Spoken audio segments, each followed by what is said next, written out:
Right back at it. Opie and Anthony. Rich Voss in studio. We got the whole gang pretty much coming in today. Rich. Bob Kelly's on his way in. Patrice O'Neal, who just did TV here in New York City, he's coming in. And a little later on this morning, we're all going to take a look at Jim Norton's first TV appearance. Can't wait. Oh, it's going to be ugly. Good. I mean, we took a beating, 2 weeks ago, Ant? Yeah, when we played some of our old radio shows from when we first got a radio show together. Yeah. Oh. It was a tape that was 12 years old, and Jimmy's is about 10 or 11, so this is going to be a lot of fun later on. I think people are going to enjoy it more than you think. I don't think so. I can't wait to hear your little voice. Pray for me. Oh. Pray for me. Jimmy used to do a little character. Yeah. I was likable and high energy. It wasn't just Jimmy. Like, Jimmy comes out now, and he's Jimmy. You know, he talks like Jimmy. He acts like Jimmy. But apparently, and I haven't heard this or seen this, he comes out as a little character. Do you have the first line of it? If you want to tease it, do you have it in front of you, or do you not have it? Oh, go get it. Oh, I would love to As a just... tease so people can hear it. I just want to hear it. your voice. What was the first place I met you in New Brunswick? It was North Brunswick. It was a gig we were doing together that was canceled that night, and you were a douche. No. Yeah, no one likes you when they first meet you. He makes a worse first impression than hepatitis. Voss, the first time I was getting $50, and me, you, and Vinnie Brown were doing a gig, and the guy's like, "Look, I'll give you all 50, but I can't pay you." And Voss goes, "This is not a hobby, pal." But then he goes to me, "You're the opener. You're only getting 50." High five, Rich. I hear you, bro. But then he says to me, "You're only getting 50. ya. You're lucky we're giving you that." I'm like, "Gee, thanks, guy with a ponytail." Yes, you did. No, I probably took a liking to This is a you. hobby, pal. I kind of loved him for because Voss was so brutally honest. The first time I met Voss was at Caroline's, and he was killing, and he's making fun of everyone, and I'm thinking, what an ass. I hate this guy. He is way too cocky for his tiny little body.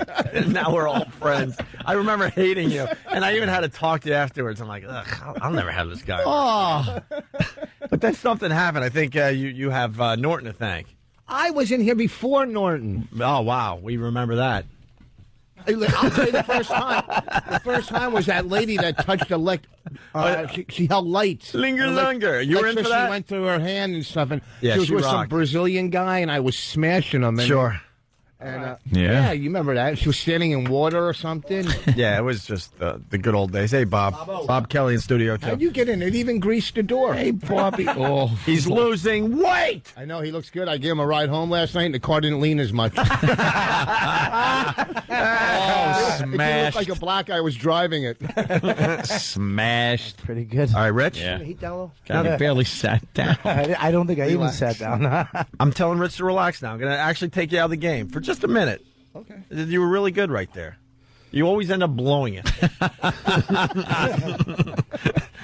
He'll just make it an amazing three-pointer, and the next time down the court, air ball from 10 feet out. All right, listen. We got. We do have it. You want a little taste? I just want to hear a little bit All right. of Jimmy's little character that he used to be. All right. We got. It wasn't as bad as it was in '93. This was a couple years later. It was better. Yeah. I think you're going to be impressed with this, actually. All right. Let's find out. Just a taste of what we're going to do later love on this stuff. in the show. Norton, what year is this? 96? 2 years ago. You want to say 81? My first TV 96 is a appearance. long time ago, though. I taped it in Conan's studio. You had to look up at the audience. It's the only time I've ever been in Conan's studio. Yeah. I'm not good enough to do a show, apparently. So I was there taping Friday Night. Well, you had to look up at the booker when you got the gig. I hate it when the Jew is on fire this early. All right, now go play some defense. You're doing very good. He's scaring me. Is this the new Voss? No. When do I ever fail? You're like the LeBron James of radio right now, man. I was going to just trash Conan, but screw it. He doesn't really care about this show whatsoever for some reason. Here's Norton on TV for the first time. Thank you. Thank you. How are you? You're laughing at me. No, that's good, man. That's good. That's your high energy. You got a little voice, and people will instantly look at you and pay attention because they'll want to see what type of assy douche. That voice is coming out. Right after he went, "How are you?" His bow tie spun around 3 times. Hi, how are you? Know what I'm learning quickly, and we should tell the newbies out there that want to get into radio or to become a comedian like these guys. You got to get past the "I'm excited to be here" stage and right to the bitter stage if you're ever going to make it. Right to the angry. I've been crapped on my whole career. We just played a tape of us, a few weeks back, and we were just happy to be here. Everything was like, woo! Had to be so full of energy. And the ratings were just so-so. As soon as we were like, F management, F this station, F this, F that, the bitterness, and then through the roof. Ratings went through the roof. Any comic, and I say this on stage, that they run to the stage, they stink. Yeah. Because nobody runs to work in the morning, right? Is it that slow little jog, walk, run up to the stage? Or if you see them on the side of the stage and they're shadow boxing, if you were in the hospital where you have heart surgery and you look up and the surgeon is shadow boxing, you're probably don't want going to die. You don't want him. Well, you have to find your. It's like I came off the night. The seller and my pal Jerry goes, "Wow, you really found your voice." Like I didn't know you'd watch my whole set. Jerry who? But it doesn't matter. Buddy, who's just going on after? Oh, really? Yeah, Jerry?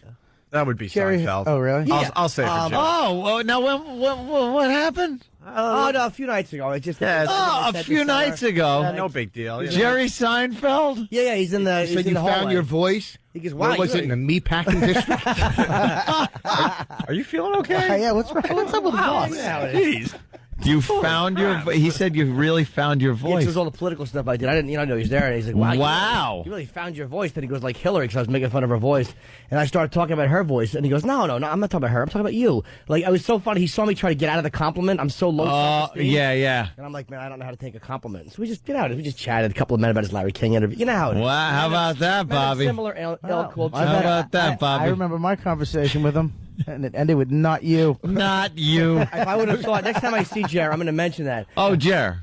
Yeah, it's Jer now. Yeah. Well, forgot. All his Jim and good Jer. friends. All his good friends call him that. Nothing would make me happier than you to get a nice fat "not you." Hey, Jerry. One sec. Not you. Maybe I will. I'll say, hey, are you going to ignore someone today? And Jerry will look at me and go, not you. Not you. See that, Bob, how that works? Yeah. Wow. spun that So around. he was Would you read the secret? watched your set. Yeah, Complimented he was you on waiting to it? go on. Yeah, he went on after me. But you know how it is. Guys like us go back to back. Sure. We just talk about stuff. Yeah, you guys have so much in common. Absolutely. That's something. Did you ever notice when a girl poops on your chest? How was Jerry's sets I these didn't days? watch it. I went up to eat, but he said he's working on it. Because of course, they're like, Why hey, when what you do watch Jerry's? Yeah, how do you not watch Jerry's set? Because he didn't want to go to sleep. No, I had to. Oh, look at the bitter Bobby. Someone got their feelings hurt. He, well, no, he was. I said to him, like, what have you been up to? And he said how horrible it was making the B movie. Like, it was a lot of work and it was a pain in the ass. Yeah. And he just put a new set together. No, I didn't watch it. I had to actually leave and pick up my chick. So I had to go. How horrible it is to take the boatloads of money he made off of that B movie. Yeah, I'm sure. Jimmy's getting away from this thing. Yes. He certainly is. All right, let's That get back to voice this. is When he great. said that to you, did you go, "Thank you, Jerry"? Thank you. Thank you. Here's Jimmy from about 10 or 11 years ago on TV for the first time. Thank you. Thank you. How are you? Good. I feel good, man. I'm in a great mood. I feel sexy. I feel sexy. Wasn't a joke, but thank you for laughing. You just laughed. Oh, you fake laugh at your own joke. Jimmy's cringing. There's a lot of. I forgot about this. My name should be Jim from Moonaki. There's a lot of fake laughing, and Do you write that down? Laugh. Right after the punchline, laugh, and then ... What was that? Oh, is that cringe-inducing? Not a joke, but thanks. Almost like we're all in this together, folks. I see your point. Just one of the guys like you. Oh, Jesus. Did anybody let the air out of you and suck it in their mouth so they could talk high, too? Too wordy. I know, it was too wordy. Knew it was coming. You really do He's all sound right. like a pet for a wizard. When he's hanging over a wizard's shoulders with your little flapping wings. Hey, what's going on? What's going over here? What do you want to do, boss? Oh, I hate you. I hate you. Bob, my girlfriend told me that when she was Christmas shopping for me, she went into the cellar, and she made the error of him and stupid Keith Robinson, who we should have had today, asking him what should I get him for Christmas, and apparently that was an open door to a lot of unpleasant suggestions. I bet. I laughed. She said the funniest thing was when Bob said, "How about a turtle suit?"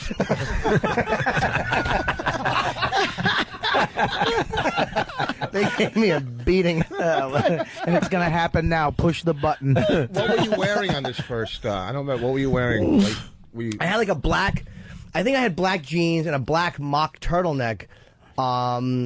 I think that was it, a black mock turtleneck and a pair of just blue his jeans. manager there was Barry with him. I remember Barry was with you. Yeah. It was your big... Were you with me? Yeah, it was your first TV show. I used to support you a lot until we were in L.A.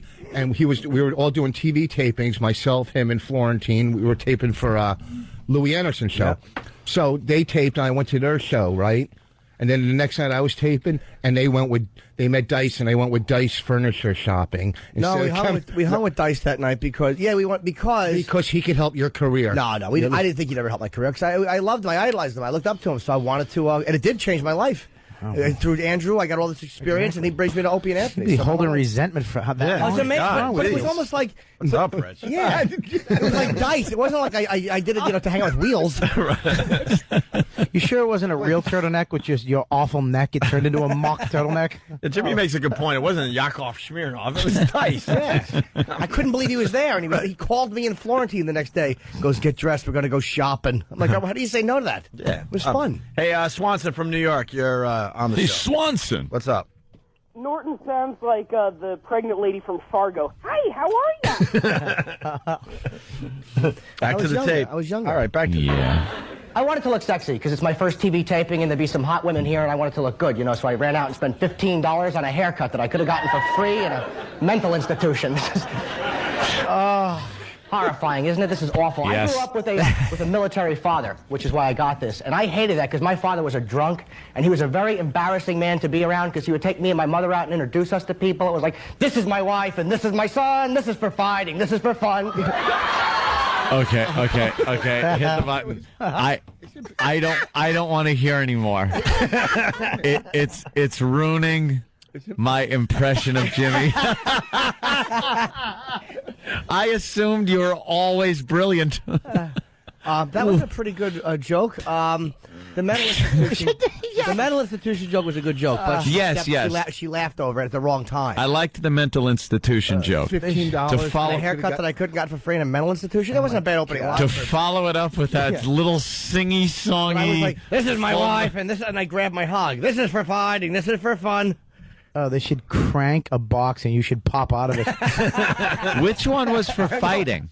I didn't analyze it like that. I was just doing the Full Metal Jacket scene. Yeah, but if this is my wife and this is my son, this is for fighting. The wife. The wife's for fighting. Yeah, I just grabbed the hog. But then what's the son for? It became irrelevant. He rhymes. The son rhymes, so the son was there. I thought that meant there was I thought it was a little father-son incest. No, it was nothing fun. nasty. I didn't know. They just pat you on the top of the head, and this is for fun. Did you want to go in the direction of song parodies after that? After that big, the applause and stuff, did you think maybe, I don't like the fact that you're asking this but in not a very sincere way. I think that you're asking this with sarcasm. No, because I remember when you used to do that bit, and sometimes you used to march on the stage and do it. Right? What? Well, he used to march. He used to get into character, and he would march across the stage like he was in the army, right? Yeah, he did. And then I didn't march. Let's go back to the tape. I'd tell you if I marched. I don't like you.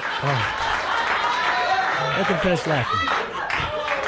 Yeah, they were laughing. Jimmy. And he was scary. My father was very scary because he would have Vietnam flashbacks, which was horrifying because he was never there. Right. Remember one time he threw me up against the wall. He said, "Do you know what I went through in 1967? Canadian Customs?" Take your time with that. Thank you for laughing. Those that didn't, did we fight Canada? All right. All right. it's so weird that you do a parody and then you're too hip for the room all in one. I was just, Dude, your little giggle at the end of everything that's supposed to be funny. Why don't you just tickle them after every joke? And this whole thing is like really weird. My father was why'd you do that voice? Why'd you go through Canadian customs? He was younger. Yeah. That was high energy. Yeah, That's I before get he it. Voice goes up when you have with a the bunch of energy. stuff. You should be in a blimp bombing a TV station. Bob, let's go. When's Fatso coming in? Patrice coming in. Just did. We got more from Jim Norton's first TV appearance later on in the show. Patrice O'Neal joined the program. Bob Saget actually calling in. And other things to get Penthouse to. Girl. I mean, we have a pretty busy show. Actually, it's Sports Illustrated I'm sorry. swimsuit model. A little different. Very sexy. Very sexy. Kentucky Fried Chicken's coming in. When is he coming in? I don't know. He should be. He's at CW11. Is he in his new outfits? If he's He's in a pimp outfit. Wait till you see what he's wearing today. He's big pimping. Yeah, let's keep it at that. He's dressed like the room Voss does at New Year's Eve gigs in. Well, I just do it for fun. Oh, wow. I knew it was coming. With that, we got Good evening. Yeah. With that, we got another Oscar moment from the Opie and Anthony show. The Opie and Anthony Show presents Oscar Moments, memorable scenes from Academy Award nominated films. Today's Oscar moment comes from the film Michael Clayton. When was the last time you took one of these? No, I'm not losing this. Everything is now finally sufficient. The world is a beautiful and radiant place, and I'm not trading that for this. If it's real, the pill won't kill it. I have blood on my hands. You are the senior litigation partner of one of the largest, one of the most respected law firms in the world. You are a legend. I'm an accomplice. You are a manic depressive. I am Shiva, the god of death. Stay tuned for more Oscar moments, presented by the Opie and Anthony Show. We got a full house today. Opie and Anthony. Patrice O'Neal has joined the program, looking like a pimp. Looking like a pimp, but he's looking good. Looking like a pimp. And now he's going around the room and talking about all of us and how we're dressed. He looks like every... y'all can step it up a little. You look like every black guy in Easter. He really does. He looks like a float in a parade. That's horrible. Just because he's got a sport coat on. It's velvet, and it looks like Anthony's cousin's living room. It really does. It looks like a couch in a coffee shop in the East Village. I know, really, it's horrible. Is somebody doing spoken word on you later? He really does look like antique furniture. Hold on. I don't have to take this. Leave Let short. me button up my top button. Thank you, Anthony. If you can, leave short stay motel curtains alone. Oh, man. Oh, what bastards. But Patrice explained why the suit, though. Because you want to be taken a little more seriously, Well, right? I was mad at the NBA when they made them wear suits. I was mad that they forced somebody to wear suits. But when Eddie Curry had a suit on one day, he was talking. I was listening. I never listen to Eddie Curry. It's just there's something that actually looks good when you got on a sports coat. For some reason, You're taken more seriously if you wear nicer clothes. People listen to you more. Here's the problem. He's almost 40. I am. I'm He's looking 38. in the mirror Don't and you he's- point at almost 40, 42. I'm 39. But he stands in the mirror. Still and he trying to goes, grow a beard. It won't happen. You want to make $1 million? You got to look like $1 million. $1 million. Hey, Patrice. Reading books how to change your image and influence radio guys. Dress for success. What? Dress for success. That's what Rob Bartlett told me when I started comedy. Is that why you have a squirrel skin coat? What happened? Dress for success. Is that why? You dress like the Japanese on D-Day. You couldn't be dressed less for success. And Bobby Kelly refuses to let me actually dress like this. Because I don't. He won't let me dress Listen, nice. 'cause I just don't like it. Listen. You're like Madonna. You go through these phases. You're wearing the hoodies with the team logos. I don't go with a phase. I've been wearing hoodies for my entire life. Bobby's just upset because it's hard to find a 58 Portly. No, Bob doesn't like his friends changing and growing up because Bob is very like things like the group of buddies. You know, I don't like that at all. I'm the only one who got married out of you bunch of creeps. Oh, really? Listen. Oh, well. Yeah, but whatever. Well, and you notice that Patrice has been trying on a few different hats. Well, the hats, I think that's what I think the kills one he's me. got today is the one he really likes, though. That's what kills me. He walked in the cellar Yeah. with a 10-gallon hat. I wanted to punch him in his face. Bobby You can't. said the funniest thing ever. It almost made me leave and stop dressing like that. I had on I had a striped shirt with a checkered pants or something that was crazy. Yeah. He goes, "You look like you're trying to start your own line of barbecue sauce." It was the funniest thing I think Bobby had ever said in his life. And with Bobby, it goes right back to food. He looked like No Country for Fat Men. Whoa. Hold on. One more. That joke made a garbage truck ride on the side of the street and kill 2 people. I wish your jacket fell out of it. And then you turn to hit your jacket. Oh, boy. You dumb hats. But he's digging this hat. He's had 3 different ones in the last month. I think he's going to stick with this one. Hey, if I drink your jacket, will that help my kidneys? Cranberry. Oh, thanks, boss. Wow. This is why Throw I enough like out. dressing nice.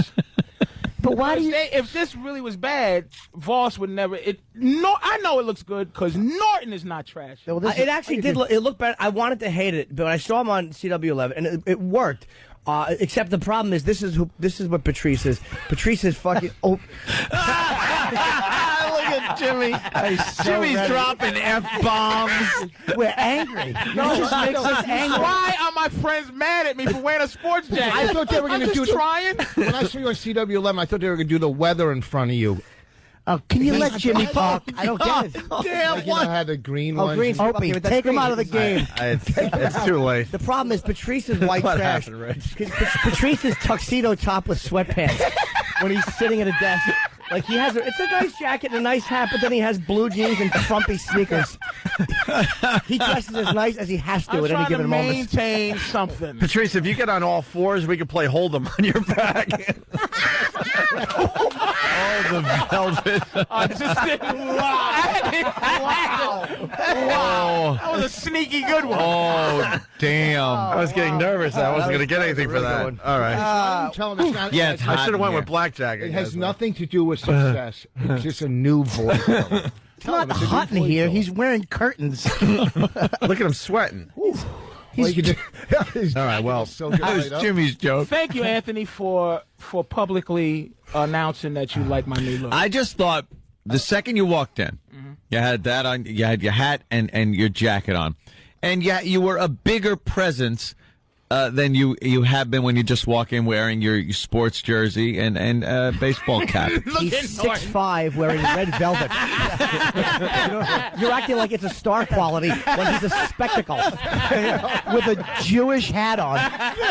Exactly. No, there was some kind of a star quality. Really? That you just looked. You looked more impressive and important. Yeah, we got to give it to you. you. Look more important. You got to work on He the has a jeans, but Hasidic Jew hat on.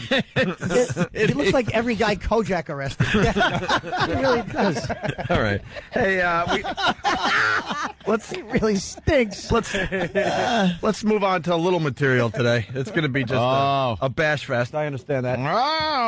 Here comes This video. Jimmy Urkel Norton. No. We're gonna go back. We're gonna go back to that in a second. But we got the video of the paraplegic. We have to talk about this, and the video will be up on onaradio.com. Is Danny around to explain this? Basically, there's a paraplegic, and there was a cop that didn't understand, didn't think he was, paralyzed or whatever, and he dumped him out onto the floor. Right, Danny? And another videotape. What are the cops crazy? There's videotapes everywhere. And this guy, it looks real bad. Yeah, it's tough to explain this one to a jury that you didn't mean. Yeah. What happened, Danny? I don't know, man. I watched a few different versions of the story, and they don't really get into why he was dumped out of the wheelchair. It just looks like the cop was angry at him for whatever reason. I've heard they thought he was drunk, and they didn't believe that he was paralyzed. Well, he's in a wheelchair. How do you get drunk and then get a wheelchair? And was he white? Yeah. Oh, okay. Here's the story. Terrible story out of Florida. I Terrible. should mention the video you are about to see is really quite disturbing. Is it? Several employees from the Tampa Sheriff's Office are in trouble after a disturbing encounter with a quadriplegic. Officials say Brian Sterner was brought to jail on outstanding charges for eluding police. During the booking process, a sheriff's deputy dumped Sterner from his wheelchair. Sterner's attorney wants felony charges brought against the deputy, as well as 3 other employees, because they didn't stop the attack. Sterner is a former high school wrestler who suffered a spine injury 14 years ago. Well, it's not like he felt it. Here's the thing, too. that cop did to a guy in a wheelchair what every one of us wants to do in a guy in a wheelchair. Just tip him out on the floor and have a laugh.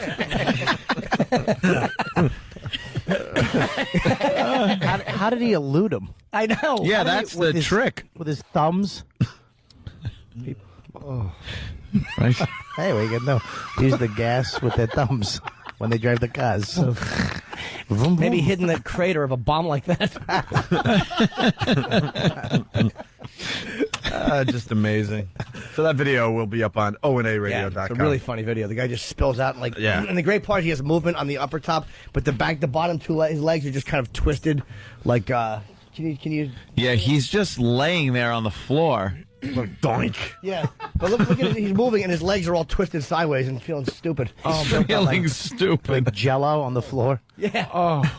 We should make a rap video to this or something. It's just a remix. Obviously, this man is lying. Okay. Was Peter Griffin's friend on the Family Guy? Oh, yeah. Cripple guy. I love what they do to him on Family Guy. Oh, man. You want another taste of Norton's first TV appearance? Oh, please. Oh, y'all already started? Yeah. Well, we just got a little taste of it. Why don't you catch Patrice up? Why don't you catch? There's only 2 lines. Nah, to catch him up. Why even? But you got to catch him up. No, we can't. Come on, this is for fun. Huh? This is for fun. You're gonna let that get away from Patrice? I know Norton's Jersey hack origins. I know it. I already know. Well, it's his first TV appearance about 11 years ago. Let's go right back to Friday Night Videos in '96. Yeah, here we go. Was it Friday Night Videos? Yeah, Conan's studio. They were doing in New York. Yeah. There's an interview with it, too. Let's get back to my head. The problem with it is it doesn't look good on me. My father looks great. He has a crew cut, the handsome, sturdy, military face. Women love my dad. That's where I screwed up. I don't have a handsome, sturdy, military type of face. I have a little fat baby face. It sucks. I am not sexy. A little crew cut, a little fat baby face. I look like the bastard son of Sinead O'Connor and Uncle Fester. Oh, I love when you put 2 people together as the bastard son of. I know. I don't have a handsome face. I don't have a handsome face, and after that set, you don't have a family or friends. That voice should come with ha ha ha. I could have changed that joke. Now I should redo it. Sinead O'Connor and Bob Kelly. My dad was a handsome face. I will emphasize this part of the joke. And they didn't like my dad. That was a lie. I was just trying to get to my dad. Yeah, Did he drive you to this? Did he drive you to this set and go, are you going to talk about me or something? You did 3 jokes on your father already. Keep talking. I know. You think I don't know? Nervous. I'll keep talking until something funny shows up. Chatter. Idiots. Am I an audience member? After that set, you should be. Oh, no, you did. Oh, no. They laughed at. It wasn't even funny. You said, I have a baby face. Well, I did. I knew, no, but that's when you used to make facial expressions for your punchlines. Little Play-Doh face. Bastard son. Connor and who else? Uncle Fester? On crack. Thank you. Oh, did you have your hand up? Oh, and he threw the mic down, too. No, that was the opening of the HBO special. Did they just go to Silhouette? They did once for you. It was called an eclipse. I just, what the sucks about it is that there's just no way out of them. I have to accept them because they're always going to be there. Oh, they're just quick and easy, aren't they? Don't you undermine that like it's quick and easy. That was funny. That was very good. Come on, Bobby. They're very good. That was the best thing to happen to if Bobby just became this little fat man. And it's always a quick, because he has funny fat shape. He's just completely round like a little basketball, and it's just went bald. Like it's just nothing. There is a God. Bobby used to look like he should had cigarettes rolled up in his sleeve and just like smoke and blow smoke rings, and it just fell apart. You should have a yoo-hoo and a ham rolled up in your sleeves. Now Bobby looks like the last pick. He does. It's like little like skinny girl or Bobby. All right, we'll take him.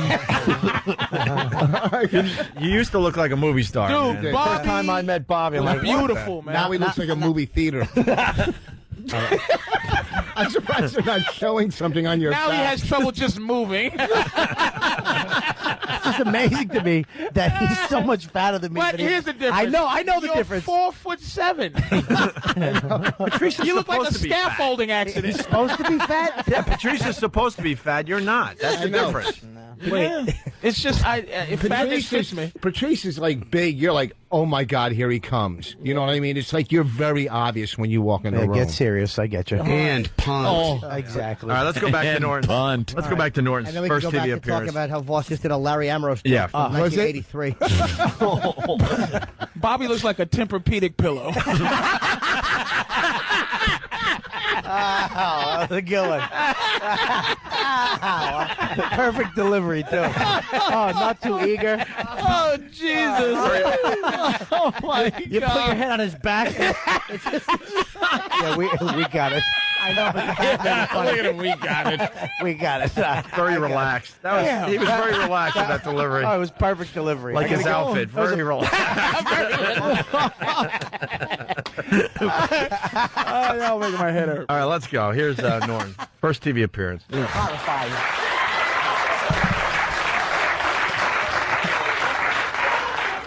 I look young, too, don't I? I hate that. I'm 27 years old. I look like a little boy. It's just the last woman that took me to bed tucked me in. Tuck me in. I know. Took me to bed.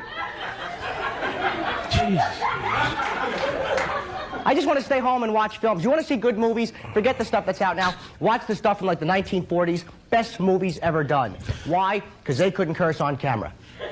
They couldn't, so they had to show like their anger and annoyance by overacting. They were great movies. Watch one of them. Every time they get aggravated, they wouldn't curse. They would just go. I bet that was a good face. That's kind of funny, though. Yeah. That's in the 40s. It's the 1990s. That is still the best thing to do in a bar. If a woman rejects you, it throws her right off track. Hey, baby, can I buy you a drink? No. Hey, baby, can I buy you a drink? Oh. Rats. God, Nice line. Was this in black and white and had subtitles? Hey, baby, can I buy you a drink? But by the way, you can hear all of these and many more jokes this weekend in San Francisco. Wow. I will be redoing this material. Wow, bringing it back. That's right. Hey, baby. Rats. Like your delivery. I'm trying to think of what's changed about. What do you think changed about your thing now? You mature as a performer. You're on stage every night, and you start to not feel good, not completely being yourself. And there's a bitterness now, which is good. I think. You start to. It sounds like you, but it sounds like a happy. It's a happy Jimmy. A happy Jimmy. But it wasn't a happy. It was a phony happy. Yeah. I was coming out of that by that point. And it was like, it just, the energy, I thought I had to do something to make people listen to that industry crap. Be likable. You have to be likable. Well, plus that TV show, though, you couldn't have went on that TV show doing what you do now. I mean, now you can finally do your HBO specials and do what you do. Back then, you had to do that crap. Right. And plus, this whole TV show, you moved out of your parents' house. I still lived with my parents for 3 years after that. The way you talk, there was this whole... Well, speaking of that, we got to go to the phones. Chris in Florida has a good one. Chris, what's up? Not much. I just wanted to say, Jimmy sounds like the rat from The Lion King. Hakuna Matata. And Andrew from Toronto. Andrew. Jimmy, I love you, but it sounds like someone's got their hand up your ass while drinking a glass of milk. It was not a bad line. He was basically, we're going to get dumped out of that, but it's too bad. Well, he was implying that I sound like a ventriloquist. Yeah, like a dummy. No, you look like the dummy, and then you sound like the guy. All right, with that, let's go back. We can squeeze a little more in before the break It's here. great watching you just spin Believe it out or of not, I control. have had a lot of practice dealing with rejection. No, I have. You know why? And don't pretend you didn't notice. You're a nice, polite crowd. I have a tiny little chin, don't I? Look at this. I hate it. I have the profile of a frog. Absolutely. I had a commercial audition today. One line. Bud. I just At least you're doing topical humor. Genius. This unoffensive. Norton, Norton would trash a comic sounding like that right now. Like, it Yes. would What do you think we're doing? Praising it? You know what? But Norton has a fake. He's really proud. Norton is very nostalgic about himself. He's really proud of this material. He knows we're going to trash him, so he has his hand like. But he really is. He's listening and enjoying this nonsense. Incorrect. I have to Shut up! No. Don't say I'll incorrect. I'll tell you why he's wrong. Incorrect. Because we all have that where you look back on your. It's really embarrassing. I couldn't watch it. It's embarrassing. It's really embarrassing. I'd love to watch it. You had so much confidence. You went from no chin to a little chin in your set. Like all of a You don't have to leave. Just relax. I love how Voss he has takes to the leave. headphones No, this off is- like I'm taking myself I'll out. tell you why this is not as embarrassing as it could be. Because years ago we did my '93 tape, and that was humiliating. The '93 one. Well, you rubbed your head. At least this one, I see where I'm like, all right, man, you're changing. I know what this is. It's, not It's that big a developing. deal to me. It's becoming what he is And today. we can't see him. That's if we. Well, we're going to put the video up on onaradio.com Yeah, the and all video the needs to- websites. we need to see it too Yeah. because this is just as bad. Norton 10 years ago is as bad as a bad comic now. Like he's not as bad. Like I would see somebody like that saying this nonsense now. Like I look like the frog, and Bud. There's guys that would still do that. Yeah. Yeah, you know what I mean? Like So this he is stinks visual too. We have to see we have how to awful see he is. you and your dumb. I was awful. My interview, I hope they play the interview because that was really douchey. I was trying to be like very, very like. Yeah, we got the interview. I want to hear that. Yeah, we got please, the interview. thank I was you, trying to thank be you. charming. That's a little later, but let's get to the. You want it to be liked so Desperately. much. So much. Let's get back to this. Jersey bum. I just hate my head. I tried to grow a goatee, it slid off. It's not fair, man. Even the elephant man had a chin. All right, granted, it was on the back of his head. Oh, a little laugh. You guys are going to... It's okay to laugh, he's not here, and I'm sorry, but when your head is that big and fat, you deserve to stand in a cage while British children throw pebbles at you. British kids were great. They were ruthless. Look at him. He's got a big head. Pow! Pow! I am not an animal! Yeah, well, Mel Gibson either. Pow! Well, Mel Gibson either.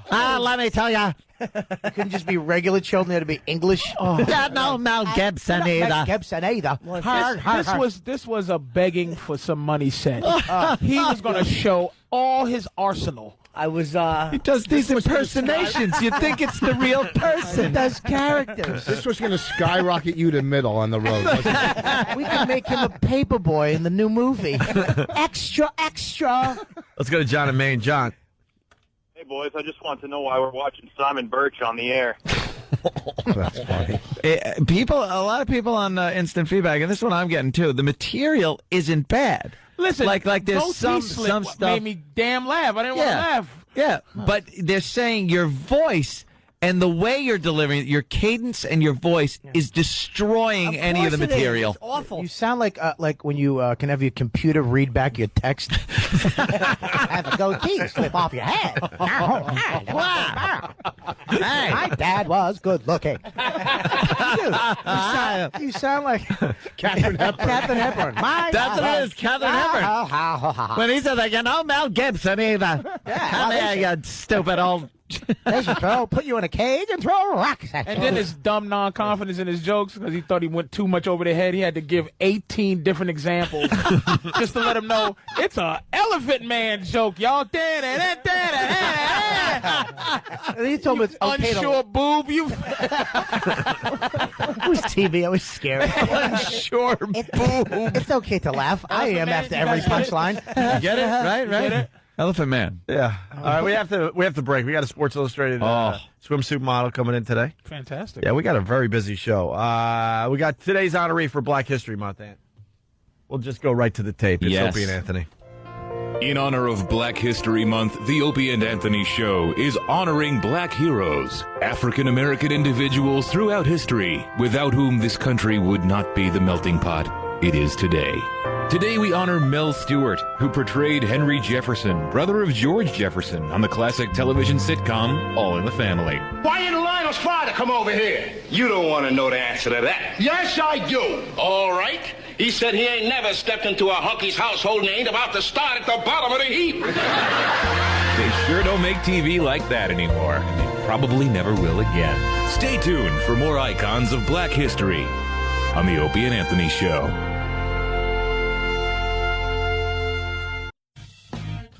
Very busy morning, Opie and Anthony. All our friends are in here today, or just about all of them. There's a few missing. Yep. Phone number 877-212-0NA.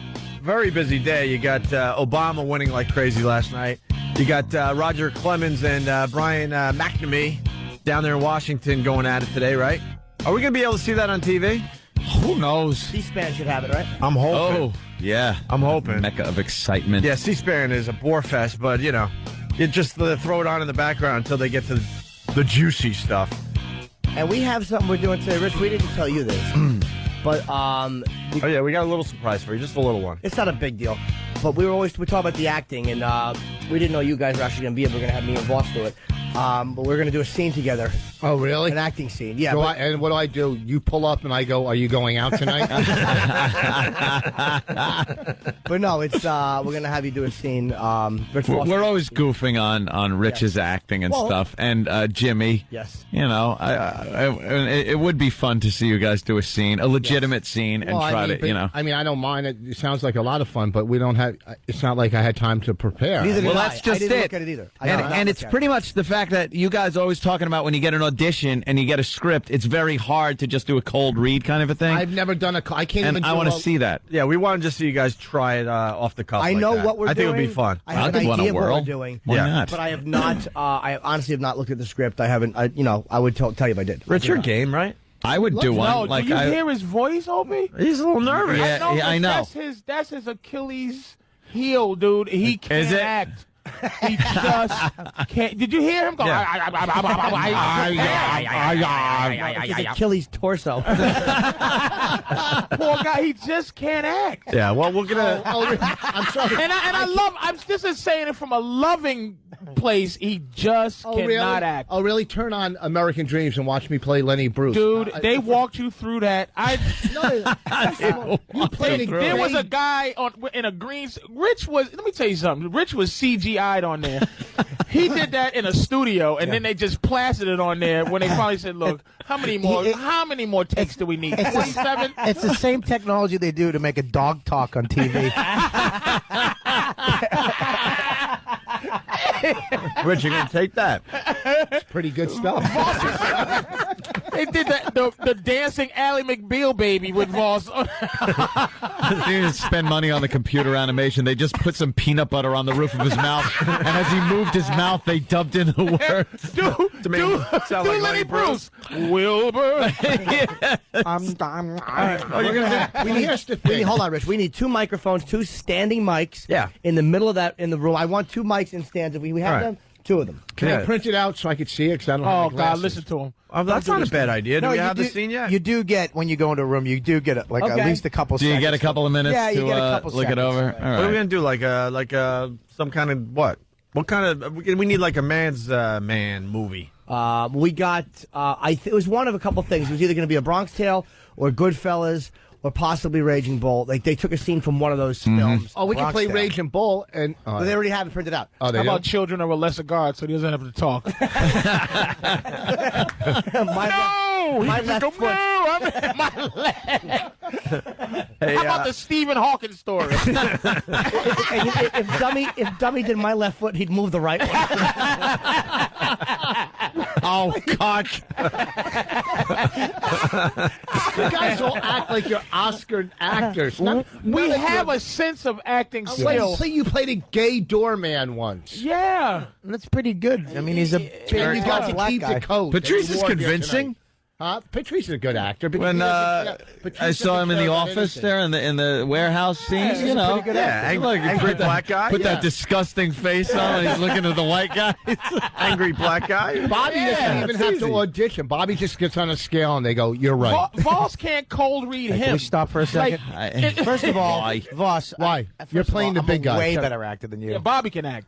Way better. I've been off okay. Broadway in Boston, stupid. You are Broadway in Boston. Okay. There you go. I threw that up and you swung and hit it. I didn't say you're not funny. You just can't act. I'm a comic. Okay, You know what? That's even debatable. Okay, Give Voss his scene so he can prepare. We're going to do that in about 15, 20 minutes, all right? What scene? Which is one this you want to do? Rich, we have 3 copies of the same one? Okay. Okay. Let me see one. Voss will play, of course. He's going to play Cologio. I would do this. Wait. From Cologio.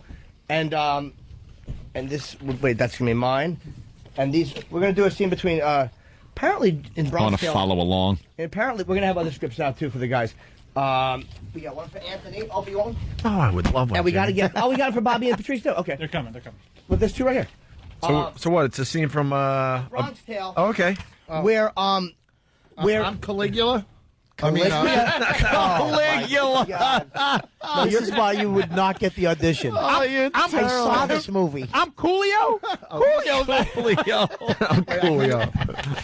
No, but I think that, wait a minute. I think that Johnny is, I'm guessing that's Sonny. I think that he probably just changed the name. Is that true, right? Yeah. This is the original script? Oh, okay. All right, so... But wait, who am Boss I? is playing who? Which one is highlighted on yours? You're Coligio. Yeah, it's highlighted. Oh. The scene is highlighted. Who am I? Which one am I? You're number 46, the page number in the corner. Exactly. 46. Oh, I don't read that. No, you wouldn't even get that right. All right, very cool. 40 plus 6. Well, why don't you go sit and practice there, boss? I don't like how cocky you are. Yeah, we're going to do this Like, scene I in have to about practice 15 and minutes. you don't. Listen, we got another great story we got to get to today. A high school teacher. A lot of teachers listen to this show as they go to school there and teach the brats out there. Well, there's a high school teacher making the news who couldn't read, write, or spell. Now, how the hell did they get away with that? I don't know. We're going to find out here. John Corcoran has a high school diploma, a college degree, and even taught high school students for nearly 2 decades. His achievements are nothing out of the ordinary, but what sets him apart is that he accomplished all this without the ability to read or write.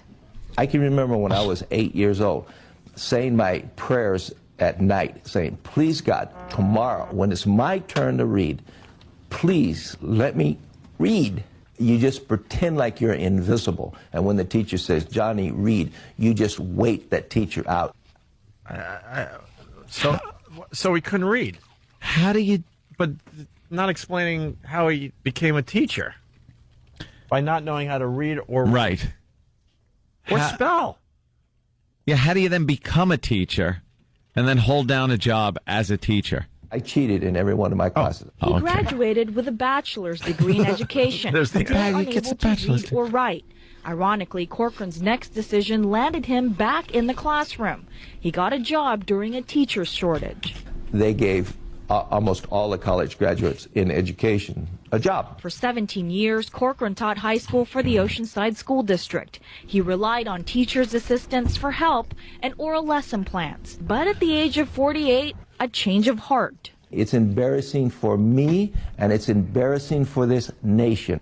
John Corcoran studied and worked with a tutor here at the Carlsbad City Library. Within a year, he was able to read and write at a 6th grade level. What? How did he get through college?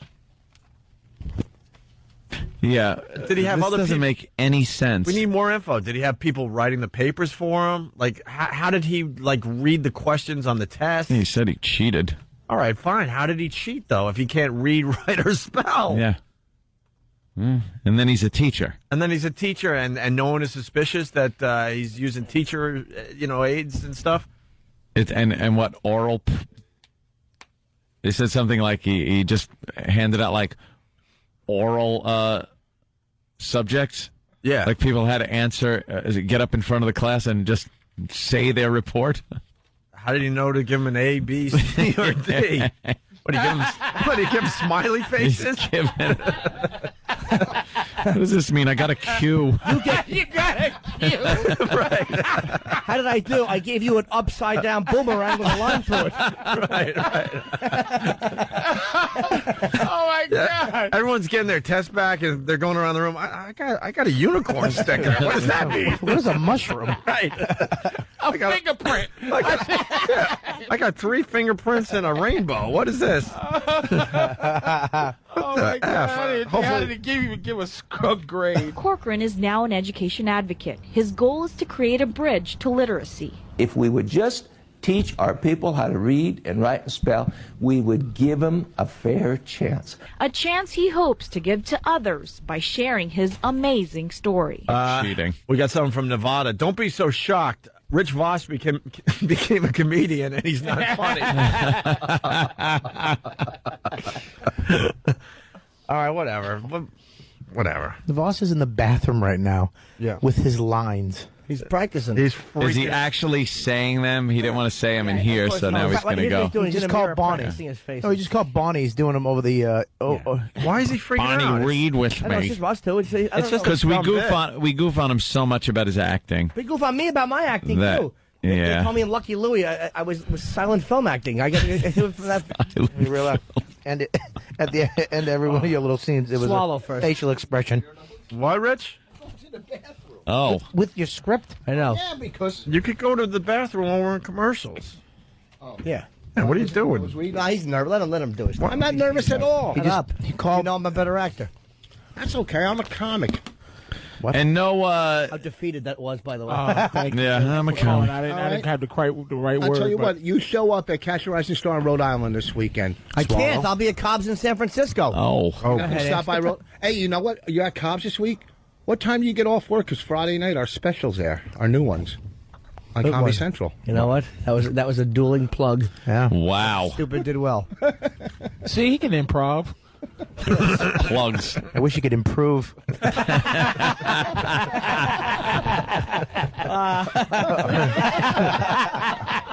That was either going to get a great laugh or get you thrown out of the room. That was very good. Let's say hi to Shane in the Bronx. Shane, what's up?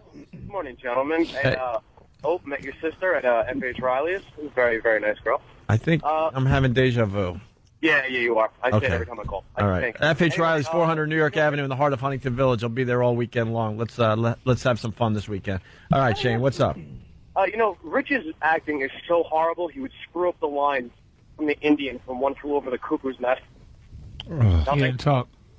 Do it again. Read it again. Rich's boss is... Rich's boss? Rich's boss. Rich's boss? Ain't so easy, is it, God, fella? It ain't. I love that so much when callers just... Yeah. It just shows you now you got to be here 6 hours and trying to be funny, and then it's just... And some guy calls in, all he needs is his 1 second of glory. One line. Nothing. Right when He made Rich possessive. Rich's boss. Rich's boss. Nothing. Angry Patrice gets. I know. Andy Warhol just rolled over in his grave. You blew one of your 15 minutes. That's not bad. No. And then imagine that guy could hang up. Now Voss has to sit here and wait for the next funny. Hopefully. I know. And my problem with that one, this is my only problem, is you had so little faith in that Andy Warhol line, you built an explanation into the joke. And pre-planned the bombing so he could pretend it was just to make a point. Yeah. But no, I'm just saying, 15 minutes. I couldn't decipher. They're getting the microphones ready for the big acting scene. That's basically when you're doing acting, you have to stand there in a room when you're doing, that was Voss. Voss? Believe me, you'll be lucky if you can do that during the scene. So you're going to have that one right there. Yeah. Cool. And Rich could use his mic? When are we doing this? In like 10 minutes? We got another one coming. Okay, good. Are we almost ready? We'll probably break and then do it, I guess. Cool. All right. Hey, Patrice, Valentine's Day. You're like the love doctor. Yeah. What were you telling them on Channel 11? I was just telling them, what Valentine's Day was. And what is this? I'm sure you got some angle here. Absolute nothing. It's just I just brought my girl 2 weeks ago. I brought her like $300 worth of drawers. I got to buy her flowers too next week. No, this is one of those things. It's a day where you should be able to take off from all the other nice stuff you did. It should be a holiday for men to not do nothing for their girl. How about you take me out for dinner once? Yeah, exactly. I got my girl cooking me a lamb. The whole lamb. With the wool still on it. Yeah, then you can make a jacket out of it. It's right now. Its little paws are burning and his stupid pot is... I'm thinking a lamb. Not even one of the pieces. It's just the whole lamb. A lamb. It's been de-skinned and sold. Still has expression on his face. Bobby's just watching No Country for Old Men and sucking on a hoof. Yeah, the hoof got it. You know that. You didn't say hoof, it wouldn't have landed. You know what, dude? I put some weight on, but you know what, dude? I'm married, I'm happy, I'm still me. That is his. That's Bob alone. Just trying to convince himself. Dude, you know what? Natural, I've been acting my whole life. That's me in therapy. Comfortable with me. Dude, you know what, dude? As a kid, I was acting. As his hair is hitting the floor, he's just like, I'm okay. Punch you and a big tough fell off. Bobby's bang is just on the floor. Oh, man, dude, it's all right with me. You know what, dude? I'm in a different phase. I've lived, I've partied. You know what? I've done my life. Dude, I've had my fun. This is stupid. Oh, shit. He's crying in the mirror. Whoa with the curse. Whoa with the curse. Oh, sorry. Oh, that's all. Did you curse? I didn't even. I'm sorry. I just was laughing. I was laughing too hard. I'm sorry. Oh, boy. That was a good Bob looks like a cloud as you're trying to figure out what shape it is. Looks like Lincoln. No. What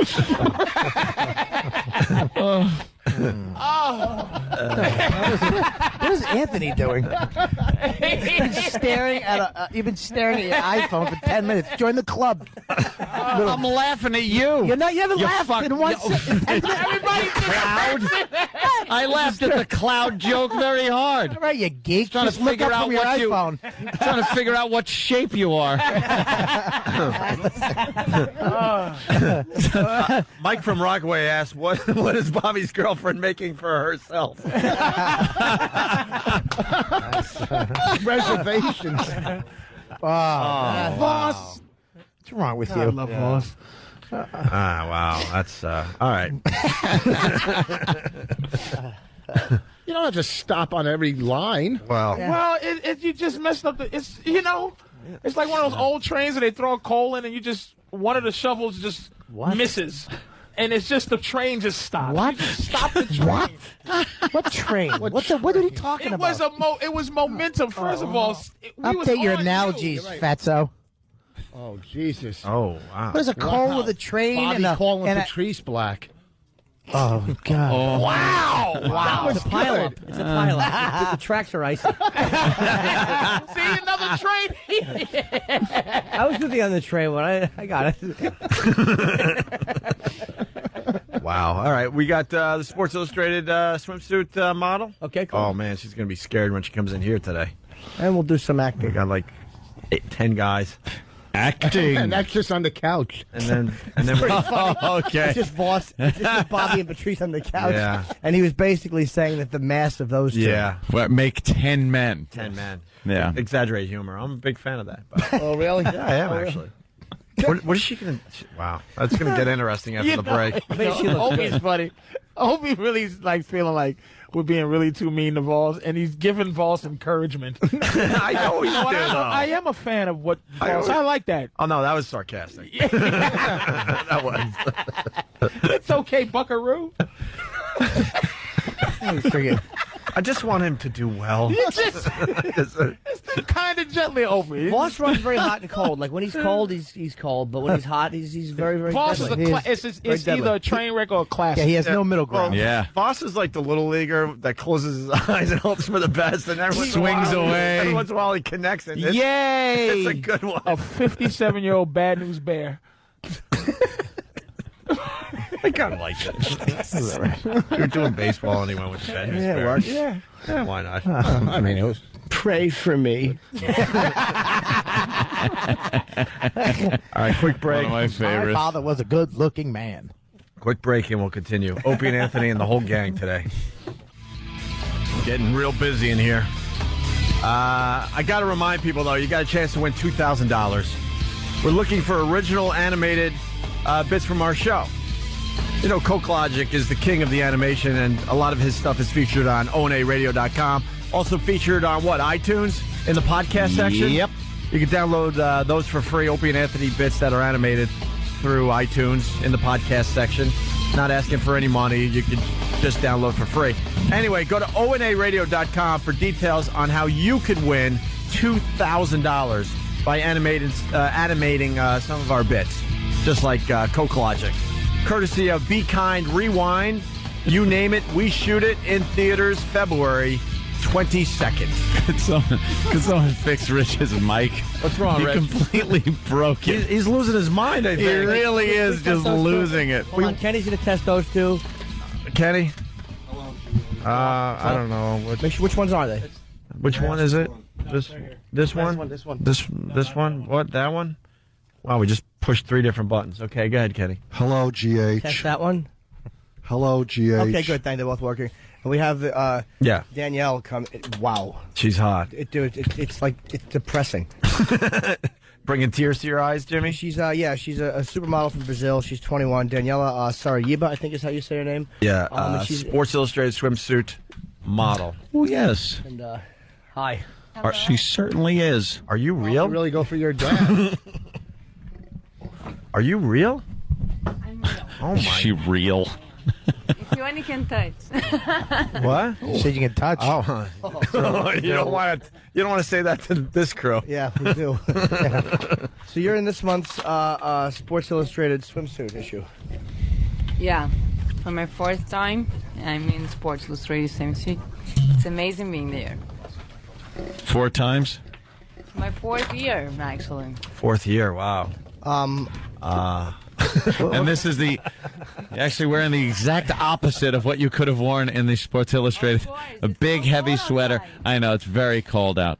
Don't you girls do some photo shoots, though, when it's kind of cold, even though you're in bikinis? Yeah, sometimes it's really freezing. Like, not in the shot for Sports Illustrated, but just to have an idea, I was shooting in China. It was 0 Fahrenheit, and I had summer clothes, so... Oh, and it was cold out, and yeah. So how about we take the sweater off then? She can't take the sweater off. Why? She's got a bra on. Don't be Patrice, crude. you're with me, right? Be crude. Hey, Patrice is with me. It's just a bra. Where in Brazil are you from? I'm from Rio de Janeiro. Oh, what's up? Look at this. Oh, Mia Pataka, baby. Mia Pataka. Help me. Help me. Hey, tudo bem. Tudo bem. ¿Cuántos años? Yes. No. ¿Cuánto custa muito caro? No condomeatos. Obrigado. Janada. Desculpe, por favor. Bobby, Brazil. Bobby, no USA. Sheraton LeBlanc, please. Sheraton LeBlanc? LeBlanc. Oh, have you been there? I've been there. What do you think? Do you know the music, Girl from Ipanema? Nah, I don't pay no attention to music. You know, I don't listen to Sammy music. Davis song. I know, you don't listen to music. What's the place? What? The Monte Carlo? Monte Carlo. Josinha or Vidigal? Josinha. That's where you're from, Josinha? No. Or Vidigal? You say? Close to my house, but it's Favela? What favela? It's really Yeah, what close. favela are you from? What favela are you from? I don't live in the favela, but it's I know, not now, but I know you grew up there, right? Wait, where's your little shack house, baby? Come on, now, talk to me. Slums. The slums? Yeah, the slums. You're asking what slum she's from? This guy's, and they say I'm bad? They don't want her sweater off? Disculpe, por favor. It wouldn't be bad to go in the favela, actually. Some people are very nice. Some people are not very nice. It's like, you gotta be careful there. These guys have been in Brazil a few times. They enjoy going to Brazil. And they don't enjoy the beaches. I don't even know what the beach looks like. They usually stay at what, the hotel? Yes, we would stay in the hotel and we would go out and have Coca-Colas at Helpe. And we would go to... What's Helpe? Helpe's a nightclub. Okay. And at the Monte Carlo, they had a little water cooler that was nice that we'd use. And, so you went to Rio de Janeiro to go to Help, is yes, it? Yes. Yes. Club. What else is there to do? What? Girls. Right? Prostitutes. What? Oh, prostitutes. No. Is that what you're Come on doing? now. These girls liked us. Come on now. They liked us. I know. Come now. I tell you, I've been there once. I got really shocked. And you're doing Letterman tonight too, right? Entertainment? You're doing Letterman. Are you on Letterman? No, not Letterman. What is it? Okay. I'm doing Kenan O'Brien. Oh, right. Oh, wow. Yeah. I'll be back in a second. I'm getting nervous. You guys are trying to relax me a little bit here. Oh, don't get nervous. Don't be nervous. Don't get nervous at all. You're going to be great on Conan. Oh, my Yeah, God. well, these guys like to go down there for some recreation. Yeah, the sun. Right. I like the sun. I like going down there. Yeah, I like going to the beach in July. I don't like this weather. What's going on, guys? It's winter. I came from Brazil, super summer. Oh, sunny so nice and beach. warm. We crossed the street, we are there in the beach, and now I come here and it's windy. It's like snowing and raining. It's God punishing you for your beauty. Guys, let's move to Brazil. So now, how did you get into modeling? You're in Brazil, and you Our look DNA got her you look into very modeling. you look very pretty and everything. So what did somebody approach you? I And tell you, my mom, she was a model too. oh, your mom was a model. Unfortunately, she's not here because she's gorgeous. Yeah. And how old is she? Now she's 50, but she looks like 35. No, she's hot. Oh, you love your mother. I'll be the judge of that. You got a picture of her? And so my mom, when she got pregnant, I was born in 3 days. I was covered from a very important magazine in Brazil. 3 days old, you already had the cover shot. I already had the cover shot. Yeah. A nude? Nude, of course. Yes, of course. 3 days old. Are you Cute married? baby nude. Yeah, baby nude. I wasn't that cute, actually, when I was born. No? Did you go through a funny stage in like ugly school? Because a lot of models, they say, "Oh, I was like the ugly duckling in junior high or high school back there and stuff." Or were you just always? Like after 2 years, I started to get like cute. Yeah. You can see though where like a head's kind of funny shape. Like what? Patrice. No, what he's saying. I know what he's saying. He's Yeah, saying you there can was see there was a where. time where she was a little awkward and she grew into her beauty. Now she's She didn't beautiful. say that, you dumbass. Oh, all right. I was just trying to protect her. She's 3 days old on a cover, and then after a couple of years, she goes and cute. No, and after that, I stopped it completely, and I started working again when I was 11 to 12. Oh, really? And she's married, I think. Look at I just got married, sorry, guys. Is he from Brazil? Yeah. Brazilian guy. 5 months ago. He does the capoeira and all. I mean, he does the karate thing and all. Caipirinha, of course. We're the best in caipirinha. I mean, if you want, I can do one for you. What is the vodka? We need the vodka, the cachaça. You know how to do that? Of course I know how to Do you do jiu-jitsu too and all that? No. Does he do jiu-jitsu? He probably does. No. What's he do? He's a model too, huh? Wait, she can do some moves? She can do moves? Well, Nothing to do with my business. Can you like? It's Brazilian. It's like this. Can she take out E-Rock or something? Oh yeah, I'm absolutely. sure she can. She kick him right in his soft face. You want E-Rock? You want to take her on?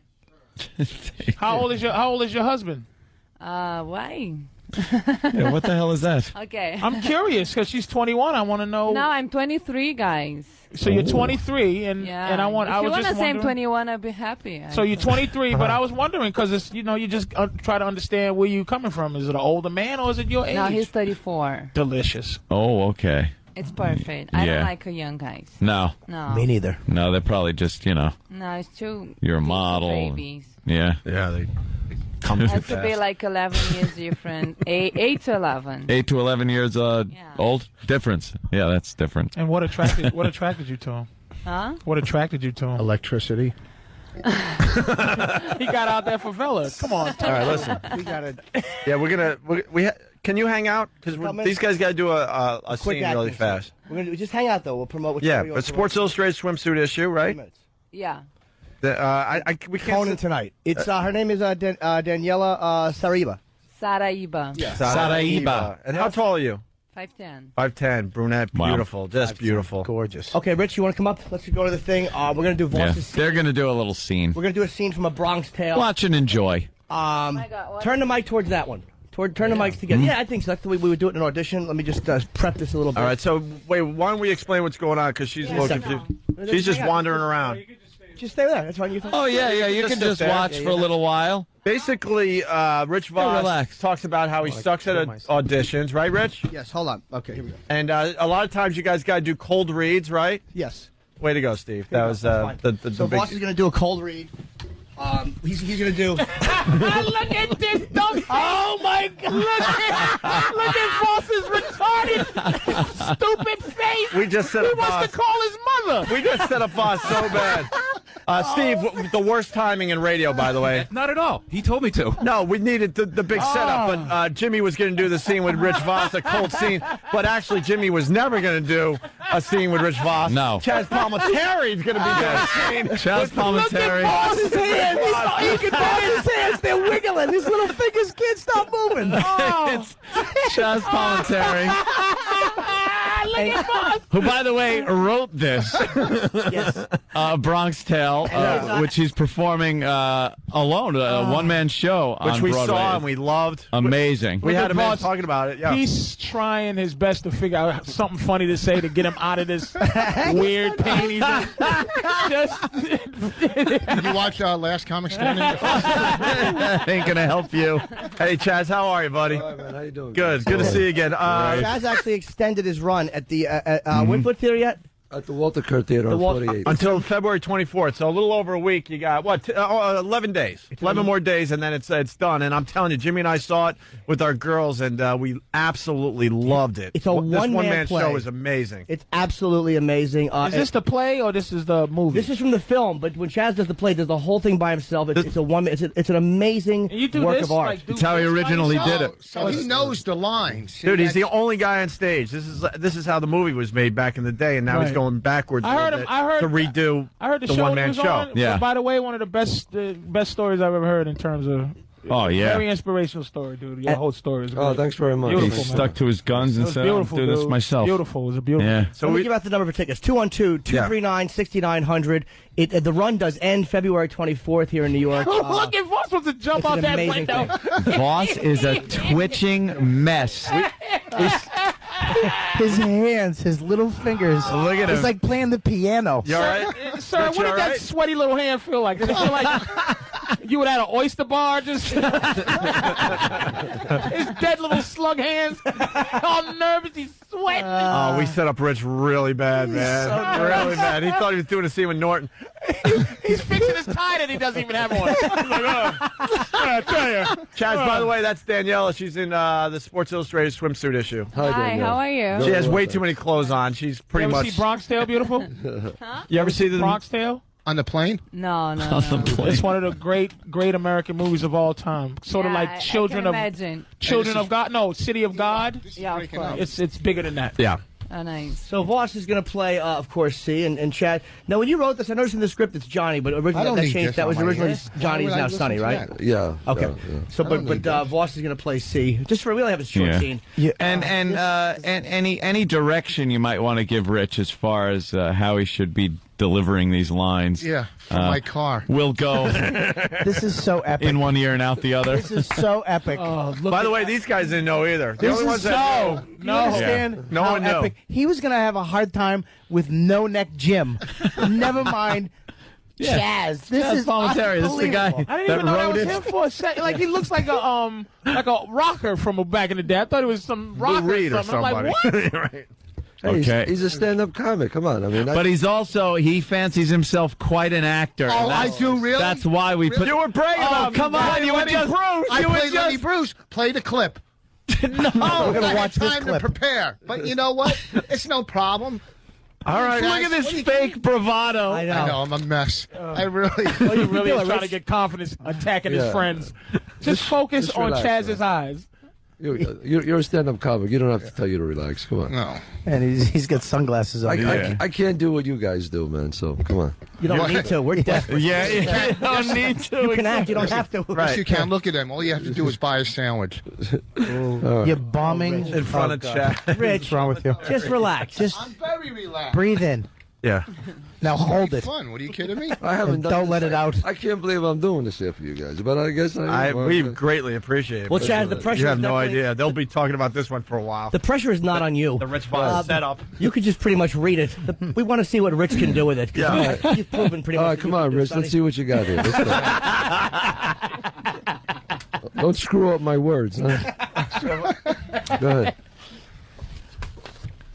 Hey, wait, set up the scene, please. We need an action too. Who wants to set up the scene? Yeah. I'll set it up. Okay. I'll set it up. This is when Cologio and Sonny get together, and Cologio's telling Sonny, you know, this guy Louie Beans owes him a lot of money, and he's not paying him, and what am I going to do about it? So finally Sonny tells him, you know, he kind of like, he's a philosopher, Sonny, and he says, look, don't worry about the money. I'll straighten it out for you. Listen, this is the reason why you shouldn't worry about it. Okay. Okay, let's go. Louie, Beans, I want my money. Beans, you can't dodge me forever. See, come on, what are you doing? What are you yelling about, huh? John, I got a problem with this guy over here. Louie Beans, this guy owes me 20, and it's been 2 weeks now, and every time I see him, he dodges me. Wait, what the? I know. Hold on. It's better than I thought it would be. What are you It's because you're not breathing. No, just take a breath. You're saying a whole paragraph on one breath. Chazz is laughing right at you. Chazz is doubled over and he's laughing at you. Oh, this is better than Chazz is like, wow, this reminds me of Kaiser Sosa. No, I'm laughing because of what he says. You're not breathing. You're not breathing. He went and then started his lines and wasn't going to stop until he was done with the scene. You have to take a breath. All right, You can pause. Hey, Pause. Well, this is a cold read. I didn't see it. It's really cold. It's freezing. Start over, Rich. Go ahead. All right, I got it. Start over from John. I got a problem. No, I'm going to start from the beginning. Yeah, from the Take it beginning. all right. All right. But just this time, try acting. Yeah. What's that? Nothing. and try looking up at him a little. Well, you know, he's not Hold on. He's not connecting with me. Are you connecting crazy? with Oh you. my God! Are you nuts? I don't want to say Coach this. Chazz, he stinks. He just said, get your act together, Palminteri. What's wrong with you? Chazz, you need the proper motivation. Listen, Mr. One-Man Play, this is Rich Voss here. Chazz, your motivation can be this. Let's throw up while he's acting. Chazz can do this in his sleep, Rich. Listen, just try to look up from the page and connect with him a little. Come on, you want to connect? Come on, Rich. Let's go. He's gonna I hope he locks the door and says, now you can't leave. All right, let's show. Go ahead. Let's do it. All right. Come on. Louie, Beans, I want my money. Beans, you can't dodge me forever. Come on. What are you doing about? What are you yelling about, huh? John, I got a problem with this guy over here. Louie Beans, this guy owes me 20, and it's been 2 weeks now, and every time he sees me, he keeps dodging me. Should I crack him one or what? Come on, listen. He wants his Girl Scout cookies. Sometimes violence is not the answer, kid. Is he a good friend of yours? No, John, I don't even like this guy. Well, there's your answer right there. Hey, look at it this way. It costs you $20 to get rid of him, right? He's never going to ask you for money again. He's never going to bother you again, right? He's out of your life for $20, so forget about it. Look, you're right, John. You're always right. How do you know the right answer all the time, Johnny? Look isn't even in the thing. Look. Jesus. Why don't you look at the line, stupid? Hey, C, why don't you... Here's the thing, I don't want to... You just got fired from ESC. Listen, kid. Get back on your father's bus and get out of my face. I got to tell you one thing also. Chazz is delivering these lines like perfectly. Yeah. I understand you've done this. You wrote this, but that's watching the consummate actor and a buffoon. Listen, hold on, Shock Jock. Let me tell you something, okay? First of all, I don't want to disrespect Mr. Listen, try acting better. How about Mr. What's his name right? Mr. What? You can't even pronounce his name right. Chazz is fine. But the thing is, spiraling out of control. he didn't. Why are you reading the paper to explain how bad you are? Because the last line you got off cheap, he didn't deliver, so I didn't have my cue. You know what it's called? Oh, you're blaming him. Yeah, because no, I know, because he knows what he wrote it. So he's alive in the moment. He's Rich. in the moment. And don't you wink at Chazz Palminteri like Twitch. Did you? What'd he do? He winked at him to say, "I'm just joking." He just winked at him. I saw you. Why are you winking at Are him? you winking at Chazz? First of all, the first two lines I knocked out. Can I ask you a The question? first two, You should be knocked out. Boss, on the last He line. knocked him out, all right. On the last, Did I write this stuff or what? He knocked him out, all right. Well, you don't think the first two lines No. I grabbed out? I'm having a little problem with this Hands are paragraph. going. He's like, Here's the thing. Which paragraph? This one right here, I got a problem with this guy over here because I don't know Just by the heart. If I silly knew by line that's heart, very this would be famous in a natural famous for me movie. because this is my type All of right. character. Where It's should we not a pick big this deal. up? Is it? Where should we pick this up? Okay. No, I can. You know what? Do your line again, Rich. You're doing it again, Rich, because you're putting the inflection in the wrong place. What's that? You're putting the Louie Beans. I want my money. You're putting the inflection in the wrong place, Rich. I want my Have you money. seen the movie? I've seen it many a time. He's yelling at some kid across the street. He wants his money. Yeah, that's why I yelled. You're Louie hyped Beans. up. You want your money. I don't. you and can't. he's calming you down. You listen to me. You can't deliver every paragraph as it's the same emotion. Yes. At the end, you're going, "You're right, John. You're always right. How do you know?" Right answer all the time, Johnny. You talk like Hal from 2001: A Space Odyssey. Yeah, listen to what Chazz is saying and He react to that. He just said a very profound thing to you in life. Right. You got this guy out of your life for $20. Who cares? Good for you. You made So it what out. we're saying is And then you like listen to what Take he's saying. a moment to think. Like Now it's you're right. revelation. You've actually you Yes. realize this. It's a big moment. Yeah. Chazz is agreeing with everybody. You're gonna go like this. Except Rich. You're Except for right. Rich. Chazz isn't shouting at you. He's just chatting. He's not yelling, "Kid!" You don't have to yell. It's like you're not. You're right, John. You're always right, sucker. Listen to me. When Bonnie gives you a pep talk after you bomb, right? You never see. Right there, you go. I don't You're know, right. audition, You're maybe. right. You're right. You're right. That's All what right. the All right, emotion let's you start want. again. Let's try it again because All right, Ross has come a on. hunk here, and I think that he'll Yeah. be better this We're time. running out of show, unfortunately. Go ahead, let's go. All right. Here we go. Go ahead. Louie Beans, I want my money. Beans, you can't dodge me forever. See, what are you doing? Come on, what are you yelling about? John, I got a problem with this guy over here. Louie Beans, this guy owes me 20, and it's been 2 weeks now, and every time he sees me, he keeps dodging me, John. Should I crack him one or what? Listen, see, come on. Sometimes violence is not the answer. Is he a good friend of yours or not?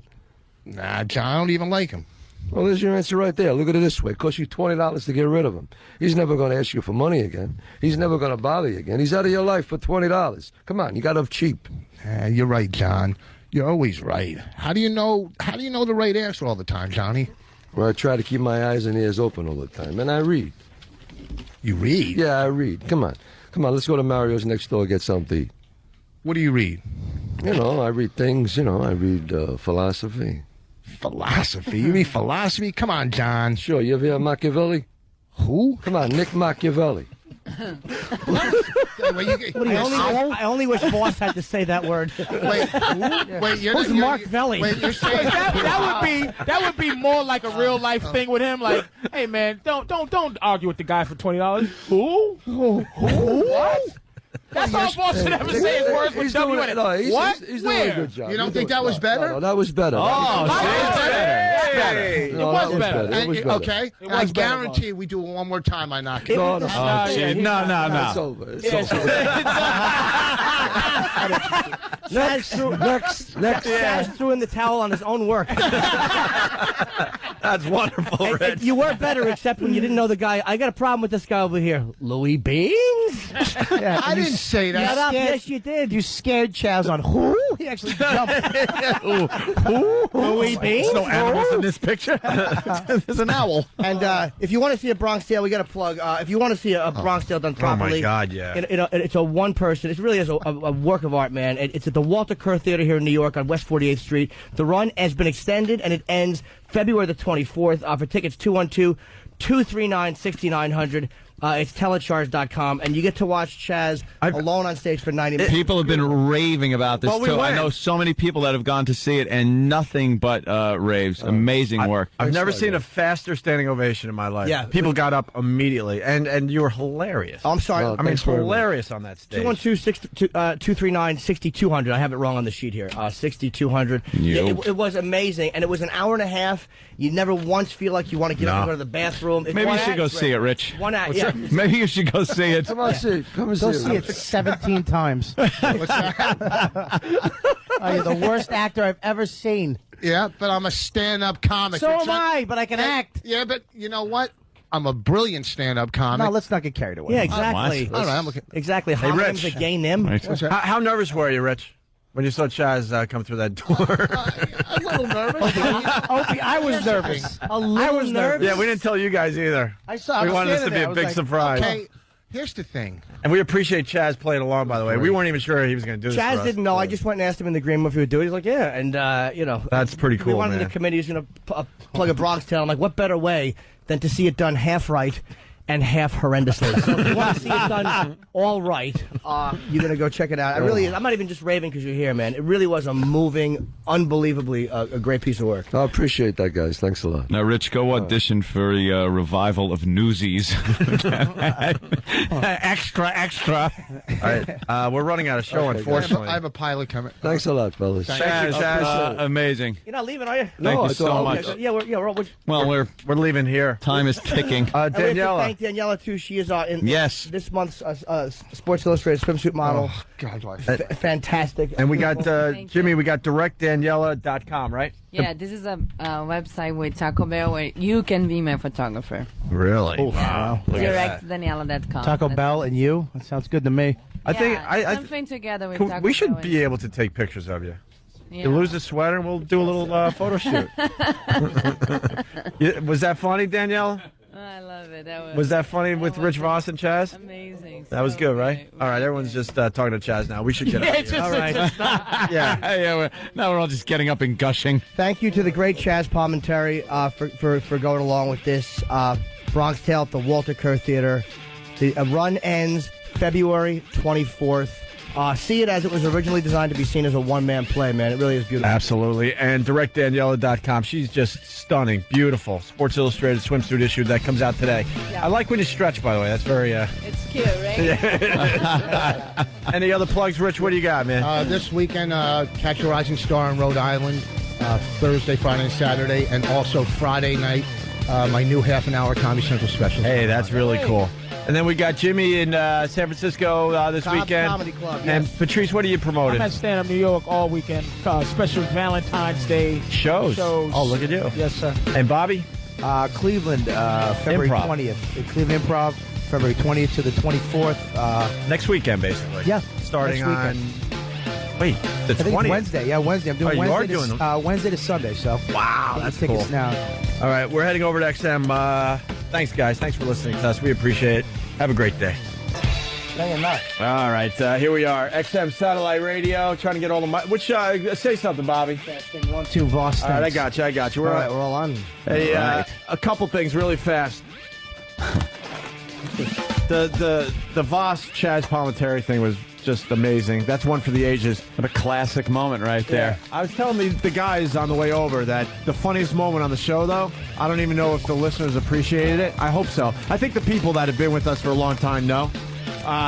When Daniela, the Sports Illustrated swimsuit model, came in, and she said she was from Rio, when these guys jumped right into talking in Portuguese, that was the funniest moment on the fucking show. Yeah. Because they were talking hooker talk with an 11. It was That's in Sports Illustrated. It was only Swimsuit hooker issue. talk, Opie. All hooker talk. All hooker questions. I thought you were talking Brazilian. What kind of shit? What kind of shit were you saying? That was the How old are funniest you? moment on the show. How much? How old are you? How much it costs?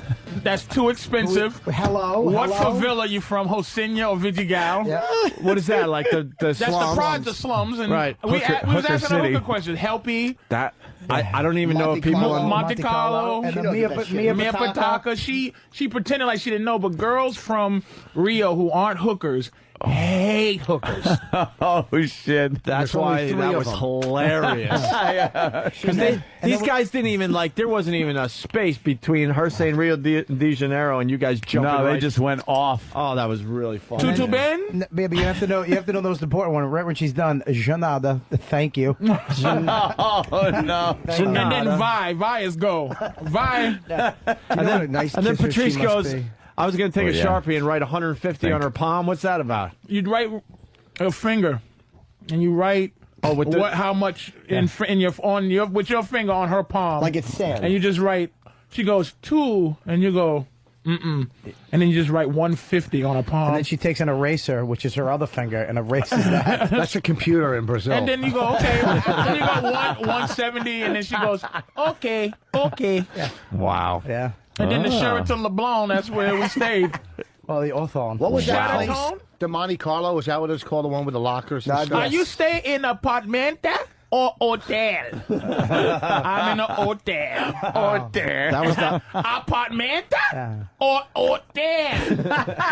I swear to God, you give those girls like your little sundries in the bathroom, the free little soaps. Oh, it's like taking them shopping. I swear to God, the little shampoos. Fucking guy. The last time I went with my girl, which was the second favorite time ever. The first favorite was when we all went. The first time was all with there. Jason and him? It was one when Norton was so funny. It was the funniest time. I laughed harder than I ever laughed in my life. It was just great times. That was a great day. Oh, with Evan, it was me, you, Evan, Jason. I want to say Bobby and Richard Voss is there. And No. Voss wasn't there. Voss's time. I hate to say it. That was the first time. Yeah. But Voss wasn't. Cause Voss hated it. And Voss wasn't doing what we were doing. He was like. Voss didn't. Are there any golf courses around here? He wasn't fun. He's not a fun guy like that. I got to stop. Like that. I got to stop the show because they're acknowledging it. It has to be acknowledged. New funniest moment. Voss said, "I thought you were speaking Brazilian." Yeah, after I said there. Yeah, he's knowing better. It's a dog chewing your sock. When I said they were speaking Portuguese, you said, I thought they were speaking Brazilian. Oh, no. So we got to stop the show and acknowledge that because people cannot believe you said that live. You just weren't fun on that level. On that level. Yeah, filthy guy. We smashed Norton because he wouldn't come out until the sun went down. Remember, he would show. And then Norton was falling in love. That was the greatest part. Oh, really? He got dumped by a hooker, and we laughed at him like a hooker give her money back. I know. She said you look like a cross between Sinead O'Connor. It was leaving nothing. Out, you ummy. She gave Norton an extra. And girls who don't do it, that model was annoyed. Yeah. That we would do. She just knows how to be. Oh, of course. But Yeah, she was annoyed when we went into have hooker toys. No, we're like typical guys too. 'Cause we suck because she's like an 11. She's in the Sports Illustrated swimsuit issue. As soon as we sat down here before we went on the air, we're like, you know what? She wasn't that great. She did nothing for me. We were like, No, when she sat down, her ass kind of pushed out a little too much. She had. She was wearing pants that like her ass didn't look good at all. It looks, but there was bad pants. Listen, she models swimsuits. Yes. She's used to being almost naked. She had a beautiful, kissable face. That's what I liked. Her face was very pretty, But her outfit, very sweet. I don't know. She's all right. She had the boots. She looked like she just got like done from a horse race. Yeah, it was like she was in riding gear. I thought she was okay, fella. She didn't. And put it this way: not that she wasn't beautiful, she just didn't do anything. That little piece of garbage that comes in here and shows some of her cheek. She does it more for me more than that girl. Who? The little Brazilian thing that will come in here from time to time. She hasn't been here in a while. Oh my God! Who? Master Poe? No, she didn't do anything for she goes, right? Yeah. She goes on Pal Talk, Patrice. Huh? You don't see her on Pal Talk, the little Brazilian girl that comes in here? I don't see her. Yeah, she's on there sometimes. She did something bad. I mean, I don't want to sound like I'm crazy, but it's like a friend of mine. We always go, and he goes, "Would you fuck it?" I go, "That has nothing to do with it." It had nothing to do with it. But she was. Wait, so what was wrong with that girl then? She didn't have a good ass. She didn't have a good ass. She was a bore. She was all right. You She can barely speak English. Let me Of tell course you, she's gonna be a But bore. she was a bore. No. She Go was try a to be on bore. She was Portuguese a bore radio. attitude. I thought she had a great little ass, but the pants, because there was a couple of places where she was No. standing with us, the pants were bad. But if she wore something that was highlighting her little tight ass, she has a small little butt, man, because she's a fucking a model. Combined, we don't make a 10, and we're just trashing this lady. A big actor That's like what me, guys do. myself. You got to pick them apart. It's the girls at the cellar last bad. night. There were 2 girls there that were. She's from Brazil. That blonde last night. You saw her in a big loose sweater. Can you imagine her in a fucking sexy little F? She was trying to You show don't have off. to imagine. Where's the fucking magazine? Oh, I don't know what You that could language. look and see. Where's my I've seen swimsuit better issue? girls in a Rocco Siffredi. Where's the porno. magazine? Oh, yeah. Do we have one? Yeah, nasty. That's it, nasty. She doesn't have good If you placement. find one, open up the page and see what she looks like in a bikini. Oh, she's amazing in the There you magazine, go. but she didn't get good placement. She's in between like a car ad and like cologne. She's not the cover girl, huh? She's not in the main section where it's like one model after another. She's kind of tucked in the middle. I wonder somewhere. if some of ours- photographed better than they look. I wonder if the fucking car ads have a say on who they want to be next to, because the hot chick people will look at her longer, so we want our ad right there. This whole page is her? That's Everything? 5 seconds. Is that her? That whole thing is her? Daniela, let me see. Oh wow, we didn't see those earlier. All right, first thing, they don't have an ass shot. No. They don't have an ass shot, which leads me to believe that's not her strong suit. It's very small. She was small. Hey, no, let me see. No, she's very. I don't know. I'm not digging it. This picture's nice. She's not showing anything, and her face is kind of cute, but. The one on the cover is 10 times better. The one on the cover That's is her. Well, that's why she's on the cover. She's on the cover, you moron. I said the one on the cover. that's is not- 10 I thought you times. meant- not her. We're not going to get the one from the cover. Look at us. I think Yeah, she's the a cover very girl. beautiful girl. We have a chance with the inside ones. Look at how nice. Yeah. They gave us the ugly one. Are you guys out of your mind? Look at how nice that fucking fat teardrop titty is. Can I see that? That fucking beautiful thigh. She's just a beautiful girl. I mean, she's not filthy. So No to me, one's saying she's not sexy. beautiful. We're just talking about on the level of a Yeah. beautiful woman. Yeah, if you saw her in I think she's a Brazil at club- low-level beautiful woman. Yeah, they gave us Low the level beautiful. They gave us the ugly one out of the crop. But if you saw her, Patrice, well, one if of you them has saw to her be at- officially in ugly Brazil, in that category. if you saw her in Brazil, walk into club help, it'd be like we'd be all. No, he wouldn't. No, he wouldn't. No, he wouldn't. Bobby wouldn't even put Hey. a sandwich down. Hey, Oh shit! The guys pulled the clip. Listen, I want to replay because it's worth it. So this swimsuit model comes in, and she says she's from Rio, and these guys just start in with their hooker talk. Listen again. Where in He's Brazil are you crude. from? I'm from Rio de Janeiro. Oh, what's up? Look at this. Mia Pataka, baby. Mia Pataka. Mia Pataka. Help me. Help me. Hey, tudo bem? Tudo bem. ¿Cuántos años? Yes. ¿Cuánto custo? Muito caro. No consumiatos. Obrigado. Obrigado. Janada. De nada. Janada. Desculpe, por favor. Bobby, Brazil. Bobby, no USA. Sheraton LeBlanc, please. That's the cab driver. Cab driver. You guys didn't miss a beat.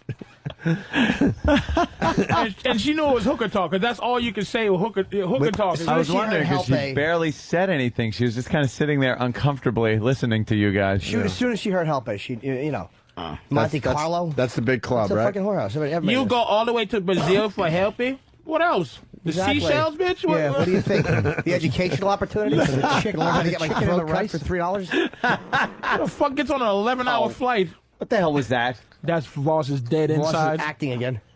That's his kidney that just died. What's wrong with her ass? It's nothing wrong with No, it. but I'm saying, like, look, there's her ass right there. It's like, so That's what? her. Yeah, it's a She's little the one that juicy rump. that was here. Yeah. All right, let me see. I didn't see. Oh yeah, show they, my. they show didn't give me. They that gave me little one juicy page. rump. Pass it around. Show that juicy rump. Voss's cyst is what? Your size of a baseball we're up to? Yeah. Jesus. You're getting it removed soon or what? Yeah, hopefully. I'm waiting to see. Attached Get to the the Clemens kidney? to sign it. I liked it. Thanks, Hope. I really did. And Patrice was asking earlier off mic if Roger Clemens did the roids. Of course he did at this point. You got to think he was on the juice.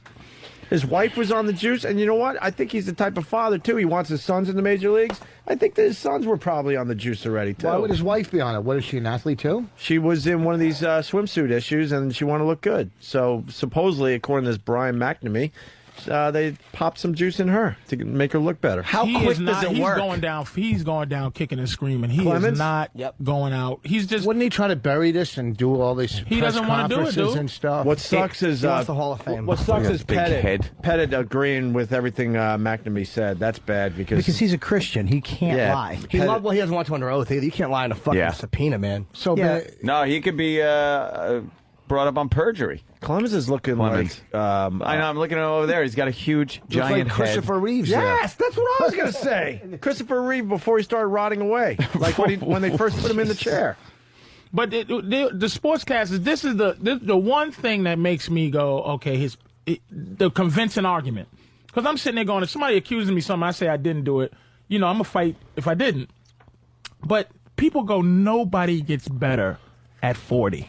Right. Like, that is an argument that you go, wow, no one statistically gets better at 40. No. No one continues physically to compete with 20-year-olds at the age You can of 40. survive, and you can have a spark of your greatness. And like you said, having gotten better, it just doesn't happen. No, like Nolan Cy Ryan. Young's at 39. Yeah. The best pitchers, you got that Johan Santana motherfucker. You got all these Puerto Ricans who just throw 150 miles an hour, and Clemens is better than all of them. Yeah, how does that work? At 40, like you just don't get better at anything at 40. Andy comes in like half a year, doesn't even have it, doesn't train anything like the other guys. Comes in and just starts pitching lights out. Just right out, boom, a month, and then he's in, and then he's pitching 100 miles an hour. Well, what's the proof? How are they going to have proof? He said, But that's just it. We're arguing Well, the this point. motherfucker saved blood in a garbage can. Yeah. He's the worst. We're arguing the piece of point, but shit. He is a piece of shit. all they got to do is deny it. To the face. All they got to do is deny They're it. going to test his blood. Doesn't matter. They can't even prove that As long as they deny it, it's not evidence that was scooped up by the police department, and it's not tainted. There's no way anything like that could hold up. The guy could say, I got it, check it, it's got his DNA on it, it's got steroids on it, but what the fuck does that mean? And taking his blood and put stuff in it. A defense, of course, the defense attorney could say, why would you save a piece of a needle that you injected a player with? Why would you save that unless you planned on commercially profiting from this? Yeah. You planned on doing something with this. Right. Clemens is, he's going to be all right through this whole thing. I think he's going to be exonerated, but most people are going to be like, he did it. He did it. Come He on. is not But going whatever, he even is- if he did, who gives a Yeah, shit? who cares? Do you care about steroids? Absolutely not. Oh, I think I say it's an exhibition. I don't know They're these great. people. I love the fact they hit 800-foot homers now. Thank you. but a lot of them throw do- 135 miles an hour. A lot of them do it to heal, though. I mean, they get hurt and they need to heal quick, so they'll pop roids. Like UFC guys have to take some roids to heal because they get hurt all the time. So of course you should let them take roids. I'm gonna pop roids. What did you take? My knee, man. What'd you take? Hemorrhoids before you played? I broke my knee, man. Broke my knee, man. Where's that I broke clip? my knee, man. I broke my knee, man. I broke my knee, man. I broke my knee, dude. That song was great, wasn't it? That was the funniest thing. The greatest sound is your moan. You didn't take any medicine? They gave me. That's great. They gave me what? Taco Bell and They gave me. That's when Bobby did blow up too, man. That fucking. After the knee thing, that right? fucking knee thing. Yeah, exactly. I only started working out in the last month. My brand new ACL from a 40-year-old white guy. But yeah, they just drained my knee and they gave me what's that? Cortisone. Cortisone. That's it. That's it. Damn, man. fuck. That's it. Fuck that. Bobby blew up they like gave me- fucking Nell Carter from Give Me a Break. I know. Poor Bobby, man. I actually was you fat. gave Dane Cook your blood in your knee. I know, and I That looked up at one point. motherfucker, you should be his Robin. You should be on every, and I mean Batman Robin. You should just be everywhere with that fucker. You gave your soul for that goddamn show. Yep. And what do you get out of it? Classic. Just bad cholesterol is what you get out of it. He's put me in every movie he's done. Has he? Well, he hasn't put me in. I don't know. How about this? I'm in the new one coming out, and he tried to put you in the movie. I The Bachelor understand. #2. I was horrendous, and I knew I was horrendous. He did try. Yeah. What do you mean at the audition? What you just did with Chazz, I really thought it was De Niro. What did you audition for? When you put me in the movie, like Kevin Smith just put me in this movie. you could do the you could You're do the fine. scene. You I could got do the it. job done. You know what? You're right about that because the first Good Luck Chuck, they just put me in, and it was easy. It was fine. The next one where you had to audition, it actually does make it a little harder. It wasn't a good audition because this woman was just putting me on tape. She wasn't giving me a read. Okay, well, here you go. And it's like, you know what? You fucking But it doesn't suck, fucking bitch. matter. Who the fuck actually books a show? Who wins a role? Yeah, you like have who the fuck really? I think I did today. Outacts everybody. You just it's Whoever like goes against you in a Chris Rock show. Everybody loves Chris. Hates Chris. Oh yeah, but that's the point. You heard that motherfucker get on the radio and say, "I got the part." You were the best. But it's like, you don't like his attitude. It's hard to. You're hard to work with. I'm not hard to work with. Oh, really? Fuckface. No one's ever said that. I just did. And I just we all did. have. I'm easy to work with. You work with me. You work with me for fucking 4. See you how hard you asshole. are? See, you're Okay, don't angry. get mad. That's why you're hard to work with. You can't take White people. That's your problem. Just be We cordial. can't be angry. The word you're looking can be for angry. is What? uppity. Uppity niggas. Why can't I be uppity? I've heard him called that. I think you're fun to work Shut with. your mouth. Stop backtracking, you fucking weasel. He's your friend. You disagree with him. I don't. He's not a producer. It's like I'm If yelling he had at a show, he wouldn't put you in it. Let me calm Patrice down. He's the scary black guy. What's the He's matter with you? You've known me I'm just 12 kidding. You're years. fun. Shut up. He's not fun. He's very funny, and we tolerate him because he's hilariously funny. But he's not fun. None of us are fun. He's not a fun guy. He's brilliantly funny, wrapped in shit. Who's actually fun in this room? We're the worst friends ever. I don't know. It's just, you know. I don't know about that. We're very honest with each other. We don't fucking soft soap things. I know exactly how you feel about most things I'm doing at any given moment, and the same with Bobby. I get honest opinions from these guys. I think we're actually really good friends in that we don't fucking soft soap each other. Stereotypically, we're the shittiest friends on the planet. It's just that we're not as a allowed real to have friendship, square friends. Yes. No, we call each other out on bullshit. We save each other the trouble and embarrassment of humiliating ourselves. We're in front of good. the We're audience. great friends like that. But stereotypically, I mean, like, you know, for birthdays, We're not good Christmas. square friends. Yeah, fuck for them my all. wedding. Yeah, well, you I don't want to bring that Did I up. not give you a gift? Nobody, you even call me and say congratulations. Don't bring up weddings. But that's why. yeah. But You know that's what? why Bobby Here did comes what he Red did. Voss. Is because of how we are as friends. Oh, No one would absolutely. have an internet wedding. Yeah. Who had good friends. Yeah, exactly. True, they'd all be there. Actually, I said to my Yeah. girl, I go, look, this is what we're going to do. Your family, so we're going away. No, I'm not inviting anybody because I don't want to get disappointed. We'd all come. We all would have come to your dumb wedding.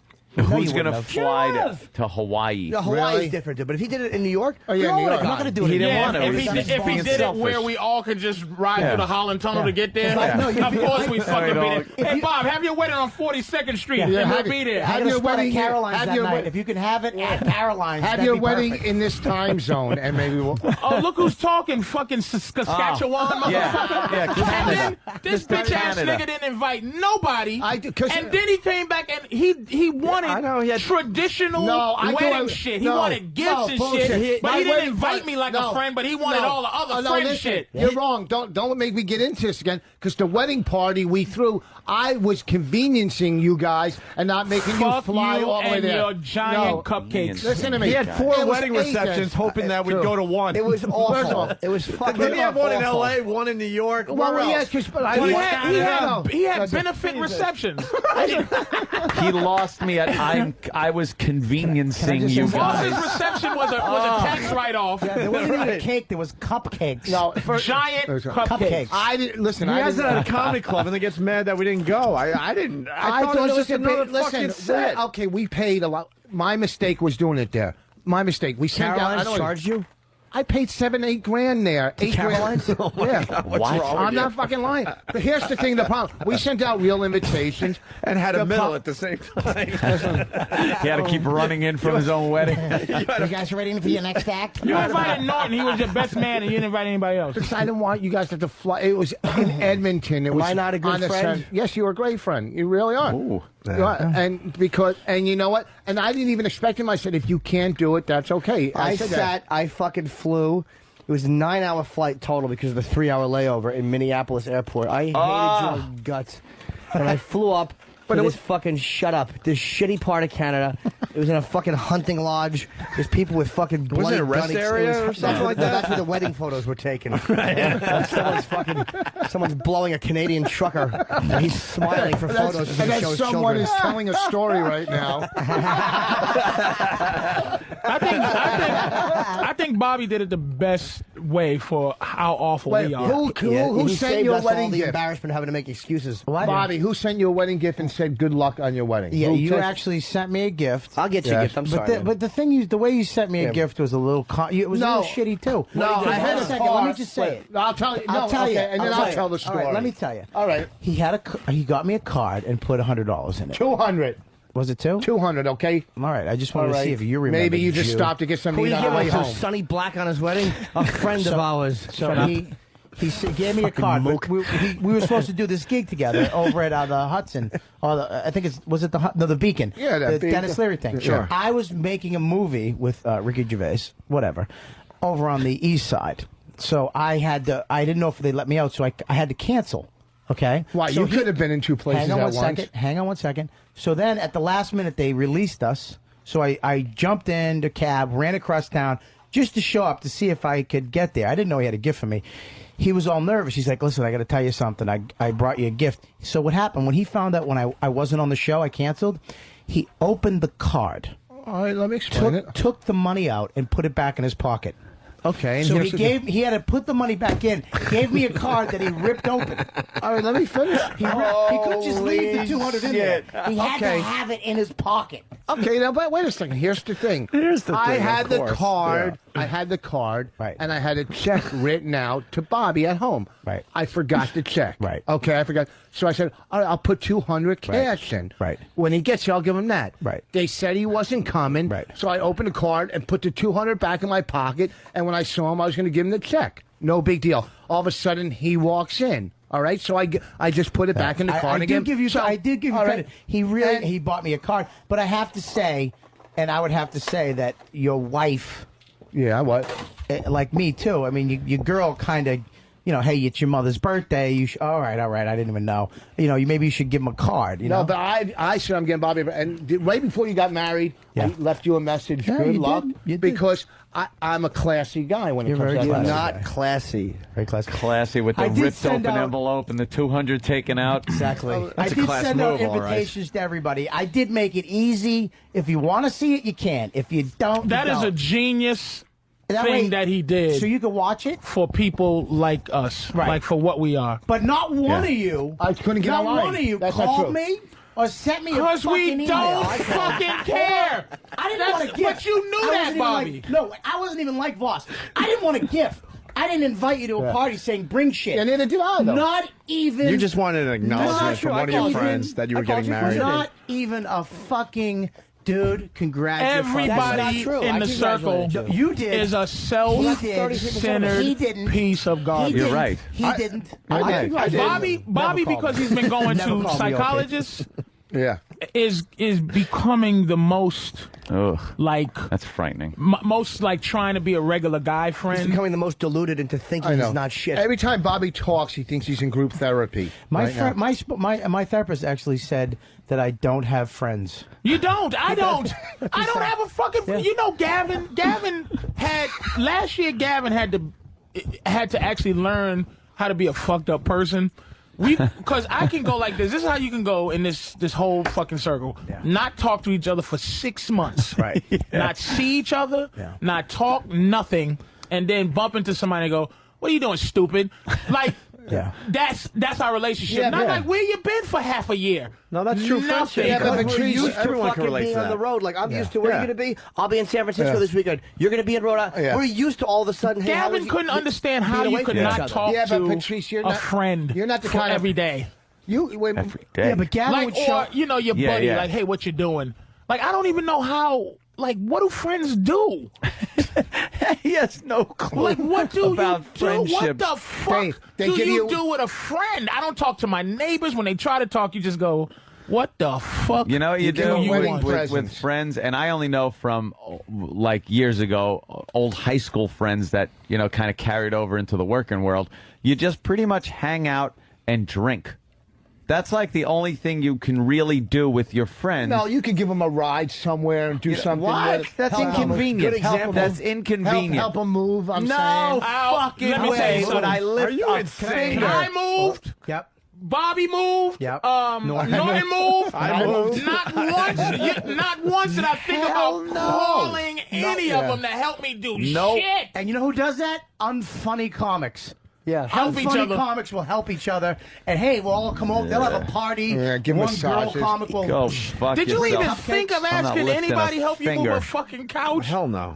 Hell no. I can explain, by the way, why Hell we no. are this way with each other. One of the reasons is because a lot of times friends use each other to divert from the awfulness of their life. We like our lives. I love what I do. I'm here for 5 hours a day. We're all on the road doing gigs, having fun. We all know the other guys are pretty much doing fucking acting, having fun. It's like we don't need to divert from our lives, and all of our friends are involved in our work lives. So I'm Yeah, but constantly that, I hearing mean, about that shit. is that's elaborate what he said. No, I got 3 kids. You really can't compare that to, dude, can you help me move this couch? No. I have nobody to help me move a couch. See, I have an excuse. I have 3 kids. Hey, Norton, what you doing, buddy? Listen, why, and then don't start with what you're doing first, because then it's like you're not going to get an answer. Like, hey, Bob, what you doing? What? What? What's what do you mean? Yeah, what? what? Hey, what's going on? What are you doing? Well, I need you to help me move this couch. Nah, I'm on the moon, dude. Hey, hold on. I got to stop right here. We got Bob Saget on the line. Bobby! Hey, how you doing? Pretty good. You What's going got Patrice O'Neal, of course, Jim Norton, Bob Kelly, and Rich Voss in studio today. Oh, man, I miss you guys. I wish I was there because it's snowing, right? Yeah. Now it's just a messy rain. Rain. That's what I want. Yeah. You have real friends, Bob? What? You have real, true, like, you have any friends left from, like, real life, or is it all comedy friends? No, real life, but not as many as I used to have. When I moved to Hollywood from a single apartment in Palms to Hollywood, my moving guy, because I worked at the Comedy Store in L.A., was Yakov Smirnov. Do you have anybody that'll help you move a couch? The unfunny comic thing. He helped me. I mean, right He's in Branson, Missouri now. Right now, Bob, do you have anybody that you can go, dude, come over and help me just move this dresser? I don't want them coming over. Hey, Bob. I don't have anybody over. Exactly. I'll make my oldest daughter do it, throw her back out. That'll cost me $10,000. Bob, this is Voss. Who's the biggest actor you've ever done a scene with? Biggest actor. Or actress. Well, a movie, say. I guess for me, when I did Farce of the Penguins, Samuel Jackson was probably... Yeah. And Pryor, he did fucking Critical what Condition. the hell was I saying? Yeah, Richard Pryor. Yeah. Did a movie with So that backfired, Rich. You dated me, Rich. I'm a fucking idiot. Bob, let me explain what's going on. Rich did a little scene with Chazz Palminteri today, so he was trying to, like, brag to you, and you just got squashed. Great. And Bob, great is not the operative word. It was Voss and Chazz, Yeah. and it was fun to watch Chazz work, and it was fun to watch Rich. Yeah, we set up Rich badly today. He thought he was doing a scene with Jim Norton, and all of a sudden Chazz walked in. Did Chazz give you any respect? He's such a nice guy, right? He was He's a great awesome. guy. He was great. He was quit the gentle. business after we read. He quit the business. That's how bad I was. He's actually rewriting a Bronx Tale to be shouted, so it fits the way Rich did it. All in one breath, too. You take one breath at the beginning. That was hysterical. Breathe. What are you I doing? want to see that thing. Did you guys go see that? Yeah, it was amazing. He's actually just extended. It's funny you say that because I did see it. It was amazing. He extended till February 24th at the Walter Kerr Theater here in New York. It really is amazing, man. Yep. Right. Now, Rich, are you going to get tickets to it, or do you have to pay for them? You're not close with him now, right? Oh, we're buddies. Yeah, we're going to go out. Oh, yeah. You should go, Voss, then come back and give a report. I will. Not during the weekend. A review. Not during the I weekend. didn't get it. I'm a comic. I understand our schedules. No, wait, New Year's Eve go. Right. Rich, how's your baby? Great, thank you. She's getting big. Really? How big? No, that's not nice. Never mind. She's beautiful. Really? Yeah, ridiculously. Yeah, she's all right. Yeah, she's beautiful. Jesus Christ. I'm kidding. She's beautiful. But she's named after a what? Hispanic queen or something? Hispanic queen, Reina. Reina, yeah. Oh, Reina. Daddy. He thought he was picking out a Jewish name, and he picked Reina. out I the name spelt of it a wrong. Hispanic queen. I remember on the tour you put a big picture of her up there on the screen on the Diamond Vision. She looked very, very cute. Yeah, She's actually going to run the Latin Kings when she grows up. Are you scared having a daughter? This is my third one. Oh, so you don't really care. His other two, yeah, really hot, right? What do you mean, right? You hit on him for an hour straight. Oh, wow. I forgot about that. Anthony goes, right. He tried to get her number. Jesus Christ. I didn't try. I got it. Jesus, Voss's daughter. But that was just to piss you off. I never meant any ill will. I know when they were little girls, dude. The last time the tour, his daughters came in. I had to look. Oh, here we go. The other way on the wall. I was like, holy shit! Voss's daughters turned into like some beautiful girls. Especially the young one. Yeah, your oldest daughter is very good. I remember. The thing is, like, Voss wouldn't mind if one of his friends, like, if I dated one of his daughters, he'd probably at first be weird about it. But he knows that I know them a long time, and that would be nice. And he wouldn't do it because they don't have cocks. So why would Norton date them? You can't hit on your friend's kid unless she's so hot you can't help it. Right, or unless she's too young to tell. Or unless you're Schimmel. But you don't want to get that shit on YouTube either, because then you can ruin your life with your next guy's daughter that you go with. Yeah, that's true. I don't know. I got nothing. Bob Saget. Every time I turn on the TV, you're on it. I mean, you're getting. I know. It's just You'd ridiculous. think I'd rape somebody, wouldn't you? it's really ridiculous. But you're promoting 1 versus 100, right? Yeah, they tell me to do that, and why not? You like that show. You've been nice to it. Absolutely, I like it. I DVR it every week. It's a great show. Huh? We had a live monkey. Yeah. Jesus. And then he got one right, and then he got one wrong, and then shit himself. Shit himself, and they had to get him out of there quick because there was shit in one of the cubicles. And you guys changed it up just a little bit to make it more interesting. And and the guy won $1 million on the first one, which I thought was good. I did not see that episode. Yeah, they'll rerun it. We only did 8 of them because it was the pre-writer's strike, and now that the thing's back and running, they can... I just don't understand why they're throwing it on a Friday night, man. They got to move you up. This is 1 versus 100. Yeah, it's a great show. I can't watch the Howie Mandel one. It just doesn't do it for me. But that 1 versus 100, I love, man. I like Deal or No Deal too, but I don't get it. But I don't get it. It's called human greed. On my show, like spokesmodels, and I actually killed it because I just figured I'd fuck them and ruin my career. Well, you ought to get spokesmodels that are really fat, and then every week you reference them like some kind of an animal. You make them stand by a watering hole. They never explain it. They're fucking moo-moo. Down with a briefcase, they open it. It's like the head from Seven. 1 versus 100 chubbies. You should just have them all come out. He should do that. It should just be overweight, non-attractive spokesmodels. Absolutely. I would watch that every week. Could you imagine, like, Hagar comes out? Right. Girls that just look like Griselda and shit. Hey, Bob, you going to vote for Obama? Well, I don't usually talk about my vote. I already did it in, but yeah, I think so. That's the Hollywood thing to do, right? Oh, yeah? You got 2 Obamas and you got 1 McCain. Figure it out. Right. No Hillary's in the room? No Hillary's. Right. Any Hillary's in the room? Anybody voting for Hillary? Anyone? No. You may. Get out of here. I haven't gotten over... Patrice, Obama? I've never gotten over the Amy Fisher video. Of course. Oh, the what, Bob? The Amy Fisher video that you made me watch. I have not gotten over that yet. Well, her boyfriend, her husband's fucking Lou's red dick. Yeah, Lou's great. That guy with a dog leg cock to the left. Anthony, would you vote for Obama if he was white? No. He's got a complete lack of experience. I wouldn't vote for him if he was white. If he's black, I might. Yeah, he's an empty suit. I wish we had an American Indian Cult in there. of personality. Gaming casinos, the issue. That's all he is. He's a rock star. That was a good line. He's fucking Lenny Kravitz.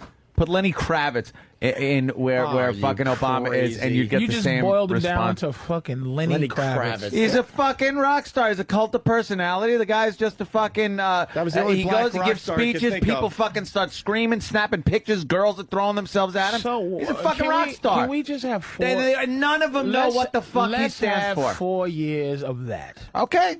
Why not? I'm not saying... Is the country going to fall flat? Did I say let's not do that? I said don't bullshit me as to his fucking motives. Easy, racist. And other people that are voting for his motives, they don't know what the fuck he's about. They just love the guy because he's fucking but do you know what anybody... This motherfucker. You call him the blind guy from Star Trek? You just call him cleaner on his face. Nigga. What's McCain stand for, really? McCain is a moderate fucking Republican. That's right. No, you just didn't say shit though. Like what? Obama's a fucking. He's not going to tax Democrat. the shit out of me like Obama would. not trying to get this fucking socialist commie. Why don't you take some of your extra money and help the fucking I'd love to take extra money. I don't have extra. I have enough for me. The ex-wife took some. Well, you know that, but also tax. I get taxed up the ass you already. Have an elephant and I want tusk more bathroom. I want more fucking taxes. That's what I want.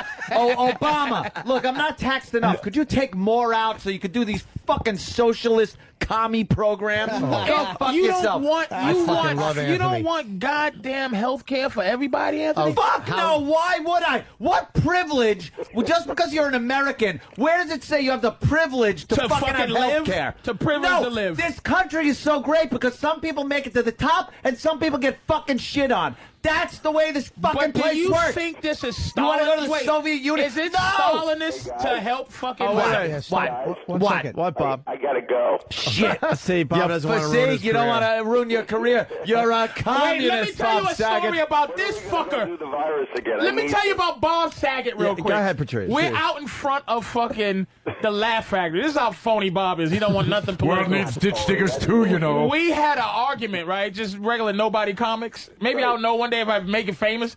But we going, hey, we arguing about the best burger. Who has the best burger? Everybody's like, fuck that, nigga. Jack in the Box. Nigga, Wendy's, dude. What the fuck you mean? Bob goes, I think they're all delicious and juicy. Just in case he could get a fucking deal with one of them. Fucking asshole. He wouldn't even decide what hamburger he likes. That was a joke. I love Bob.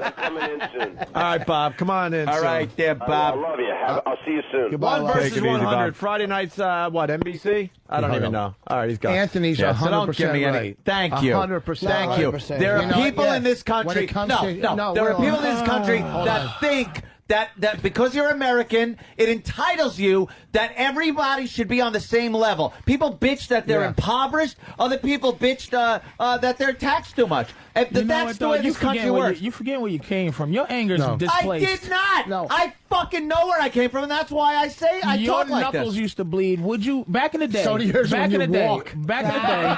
Oh, wow. Come He on. had to fucking throw it in. Come on. Oh, Rich. That was pretty good. We're having a serious conversation. Bob Kelly's like judging. That was pretty good. It's like Simon Cowell sitting back there. That without a doubt is the 75th it was accurate. gorilla reference in the last. I just think he's got big arms. But Shut up, you stupid. can't lob up a knuckle softball. I'm with you. That was a great one. Here's what Anthony. Listen, this Wait. Would Yes, you not have Patrice. when you was fixing Air conditioners, yeah. Ductwork, yeah. Would you have back then? Would you have liked to have a little relief somewhere? You are a hardworking guy, who happened to be blessed to be able to be funny and get yourself out of that situation. You wouldn't have wanted just a little bit of help somewhere, just to help a fucking little bit. Let me explain to you. I dropped out of fucking high school. Fair enough. No diploma. I didn't get a GED. I didn't do shit. Is this a bootstring story? Yes, it is. No. I'm not talking about now. I'm talking about when I worked. Then I got a job in air conditioning and heating, and I fucking worked hard enough, just hard enough, to fucking get paid what I needed and to get health care. I had fucking health care. Okay, fuck health care. Okay, no, that's a big issue. Was there a little something where, say if somebody said, you know, Anthony, we're going to save you a couple of dollars on something that you need every month. We're going to, you know what? We're going to give you a little relief on your electric bill. And we're going to charge it to whoever the Anthony guy is that has enough money. Then. Let me think. Then, like, you go, we're going to give you a little relief for your bills, just a little, on the shoulders of a motherfucker that might have a little extra. You'll never believe me. I would say fuck no, because it's not the ideology that this country's fucking based on. People think they're privileged. Yeah, they think they have an It's not a privilege thing, dude. They believe the country is obligated, the government and the people are obligated how can we feel to fucking take care of everyone. How can we feel that if that's never been the existence of this country? I mean, there is welfare programs, but there a lot of people on welfare because they fucking might need it. I don't need welfare, but there's some people, dude, who aren't trying to buck the system, but they just didn't. You know, this country is based on the ignorance of a lot of people. This country is based on, like, you happened to be able to have some talent to get the fuck out of your situation. But there is a schlep that is going to be a schlep for his whole life. No shit. But he could use a fucking hand to help out a little bit. I wasn't fucking living out in the streets. I had a roof over my head. I ate. I had fun. I fucking had health care. I worked my ass off, but I had a good time. I wasn't fucking, like, I didn't like my job, but it supported me, and I had what I needed. Motherfucker, I've heard you say, man, I wanted out. Of course I did. But you wanted out. Right now, you're living. Because I hated my job. You're living your out. You hated your fucking job, and then you weren't looking for a handout, but you were trying to do better. So if you're, what was your other option if you didn't? I'd have been working right now. I would have been in someone's fucking attic, installing ductwork. But that's this fucking country. Yeah, but Patrice, all right, Jimmy, let me hear from Jimmy a minute. There's one thing here that I disagree with, and only because the healthcare. Healthcare is a big thing, man. And again, I'm not talking about people who buck the system, but the fact that we're not taking care of people who don't have enough money, and I'm not talking about fucking social leeches. I'm talking about people who really do just work and make shit money and don't have coverage, and yet the way we spend. Like, the way the Pentagon wastes money and that kind of shit, we are being overtaxed. They are fucking us in the mouth for our money. But they're putting it, and I'm not some fucking flaming liberal, the war, they're wasting. But they waste even in times of not war. They are fucking greedy. They don't spend right. They don't account for the money right. So it's like, why can't that fucking wasteful shit be put into legitimately, so that it doesn't cost $11,000 for a fucking emergency room Then the stay. fucking government should look into insurance companies, things like that, restructuring of the premiums. Maybe Obama shit would like do that, though. Not take my fucking more tax. You know, Obama would do that if it wasn't a tax and spend. First of Democratic all, he wouldn't bullshit. do that. It's not. This is the thing. Presidents don't do. He's promising. Listen to his fucking speeches. He's promising universal health care in this country before the end of his first fucking term. He's promising that. It was in his fucking speeches. Why is that hurting anybody? If at least you know where the fuck your money's going. If he could pull that shit anyway. I'd rather have my money go to a tail fin of a cruise fucking missile than go to some motherfucking Are you leech. serious? No shit, motherfucker. I'm not talking about leeches. A fucking sick, a dirty, sick leech. This motherfucker got a goddamn basketball in his kidney, and he can't, like, he can't get relief. He can't get relief. No, first of all, the hospitals can't. Yeah, I do. The hospitals can't turn anybody down. They can't turn anybody. You're saying, so where do you draw the line? Health care is $300 a fucking month for decent health care, man. $300? Try $760. I pay $5. No shit. $500 a month. For motherfuck Dick Oxford. Man, who the fuck has $760 a month to fucking pay health care? That is completely ridiculous. Who the fuck has that, dude? So go to those fucking insurance companies and say, I want an accounting of where the fuck this money's going, you assholes. I'll be honest with you. If Obama got on and said that was his plan, see, he's got a plan. I'm going to give fucking health care to everybody. Well, fucking spell it out, asshole. Tell me that you're going to go to these insurance companies and say, we're restructuring your whole fucking plan. Not that I'm being taxed. You're upset because you got money, dude. But no shit. What poor person is upset about health care fucking for everybody? What poor person? No, because it ain't coming out of their fucking pocket. It comes out of somebody's the haves and the haves not. The trickle down theory. Trickle some of that shit down to somebody. I trickle the fucking shit out of my money when I pay taxes. They're gonna take it anyway, Anthony. So what if he applies it to healthcare? I don't want more taken out. To a rocket. I don't want more taken out. I agree with that. I don't want to be 15% partners. I'm full. Wait, you really I'm a partner with the United States government, and I'm paying them much too much. You think it's really only the insurance companies, the pharmaceutical companies? You get a prescription. Bonnie had to get look into that shit. She had to get a prescription for morning sickness with insurance. It was 12 pills. Said, don't look at Rich. Without insurance, it was $700. But heroin would have been cheaper. Richard, who do you think is friendlier to those fucking? I guarantee you that Obama, I think, will be less friendly to the pharmaceutical companies and the insurance companies pulling that shit. He's going to be more friendly to the impoverished and the people that can't afford shit. Which who are you voting for? Who am I voting for? I probably McCain. Okay, what is he doing that makes you feel better than Obama with his health care? What is he doing that you like, I can live with that? Or is he doing something spectacular? He's not doing it's more what he's not doing, which is democratic tax and spend. I'd rather see tax cuts. Like one thing Bush did that I think was good was tax cuts for corporations so they can then hire more people and pump money into the economy. Wait, was the tax cut contingent upon them hiring? Because what happens is if you say, look, you hire X amount of Americans, we'll give you a tax cut. That's one thing. But if you give the tax cut and say, here, you can use it to hire more Why would you do that when you got a Vietnamese child that's going to make your shit somewhere for a dime? They're not going to use it to hire more They're pieces of shit. Well, then how about take care of that fucking problem, too? Again, Obama's probably more likely to do that. That's how you become president in this shitty country, which is why nobody gives a fuck anyway. That's what I'm saying.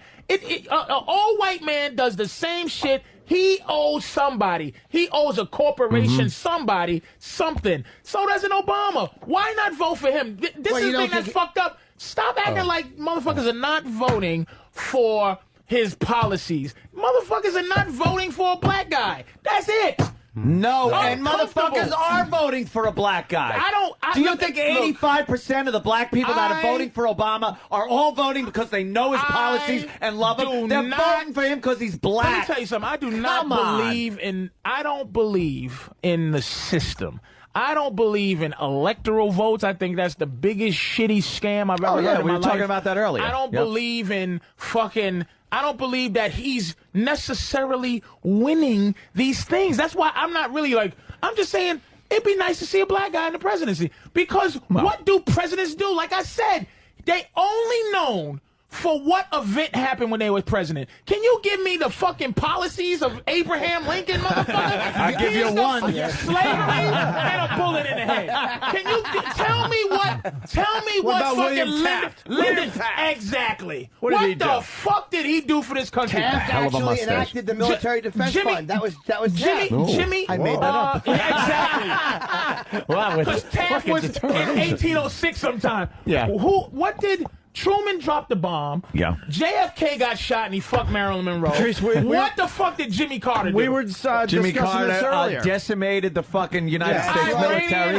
And he gave planes to the Iranians right before that silly Shaw dropped out. Backing up our point from this morning, we said, what do you really know about these candidates? Whether Nothing. It's McCain, whether it was Carter, did you know anything about Bush before you voted for Bush? And one more point, Anthony. This is the thing. They all have, presidents have legacies. Right. At least Obama or Hillary, at least whatever their legacy is going to be, it's already built in. It's going to be the first. It's built in. Here. So they don't need to figure out what's going to happen.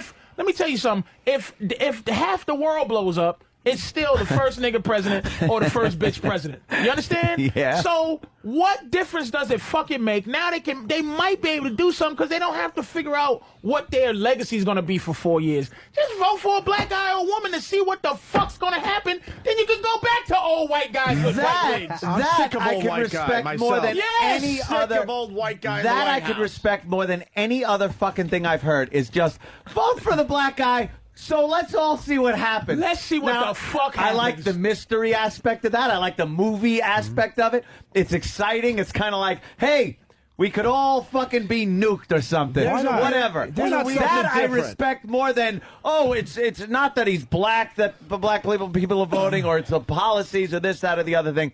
So you're looking at it as a grand adventure for the country for 4 years. There is a light around this guy. There's some weird vibe people have.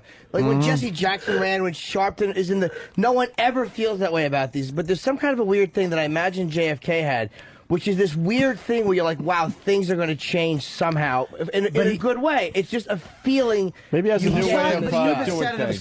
He's not going to. Yeah. He is still the underdog, even though he's winning. I'm willing to give it a shot. Hillary is so embedded into this government with all her connections. Dude, he's kicking her ass. It doesn't matter. And all of a sudden, there's super delegates now. Even though she's a woman, they came out with a new one. Even as a woman, she's still seen as more of the. Even as a woman, she's still seen as more of the same shit because she's embedded. So I think that's actually going to hurt her because we've had a Bush or a Clinton in the White House. Right. That last name has been president for fucking since 1988.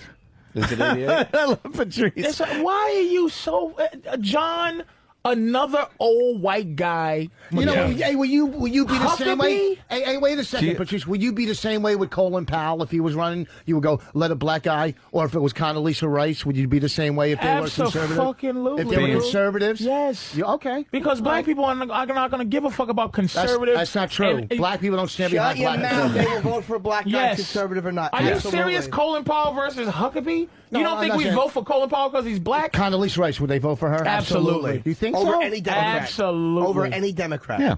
So Of you're course saying they would jump party line for race. That's what you're saying. Black people aren't party line. We don't believe in this Yes, they shitty do. You're system. you're very Because Democrat is what we look at.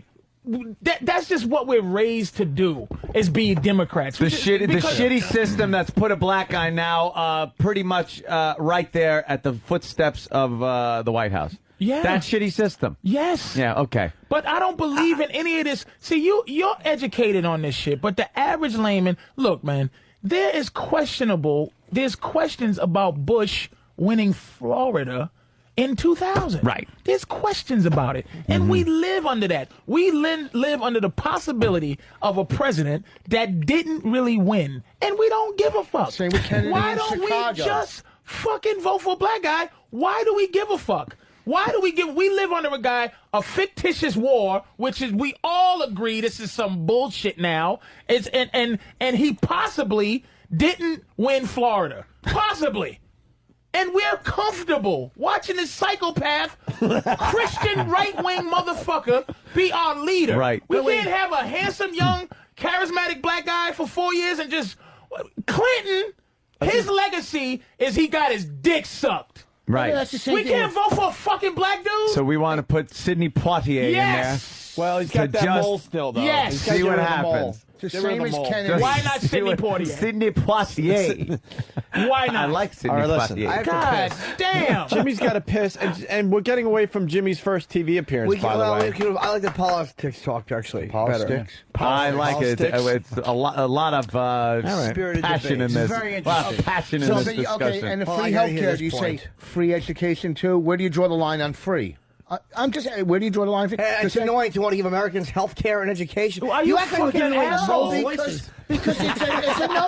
It's a so. You wouldn't want your fucking daughters to be able to go to fucking university, $80,000 a year, whatever the fuck But it if is. everybody it just drops No, the it doesn't. playing field. It It does. absolutely does. No. Holy shit, I'm saying Rich Voss is right. Switzerland, No, you're Switzerland's wrong. a fucked up country. No, you gotta you know admit what? that. With It's their a free terrible- health non-fucking issue in the world. You know what? Stop You it, got- you Switzerland. did- you know what, Patrice? We have a Canada's a shitty country. responsibility in this world that Switzerland will never fucking we have have a to bunch of hold this whole To do planet what? Bomb an ideology? to keep this Fighting fucking terrorism planet is like fighting from ripping a itself word? apart. Oh, If really? this It's country like wasn't fighting here, obesity. the planet would rip itself apart if this fucking country wasn't here. Really? We've saved this country, this world Are you from the serious? brink of fucking disaster. We've only been we are the brink of disaster. We drop a mushroom Oh, cloud sure, we fucked on some anything, shit up. But what the fuck? England ran the country for a second.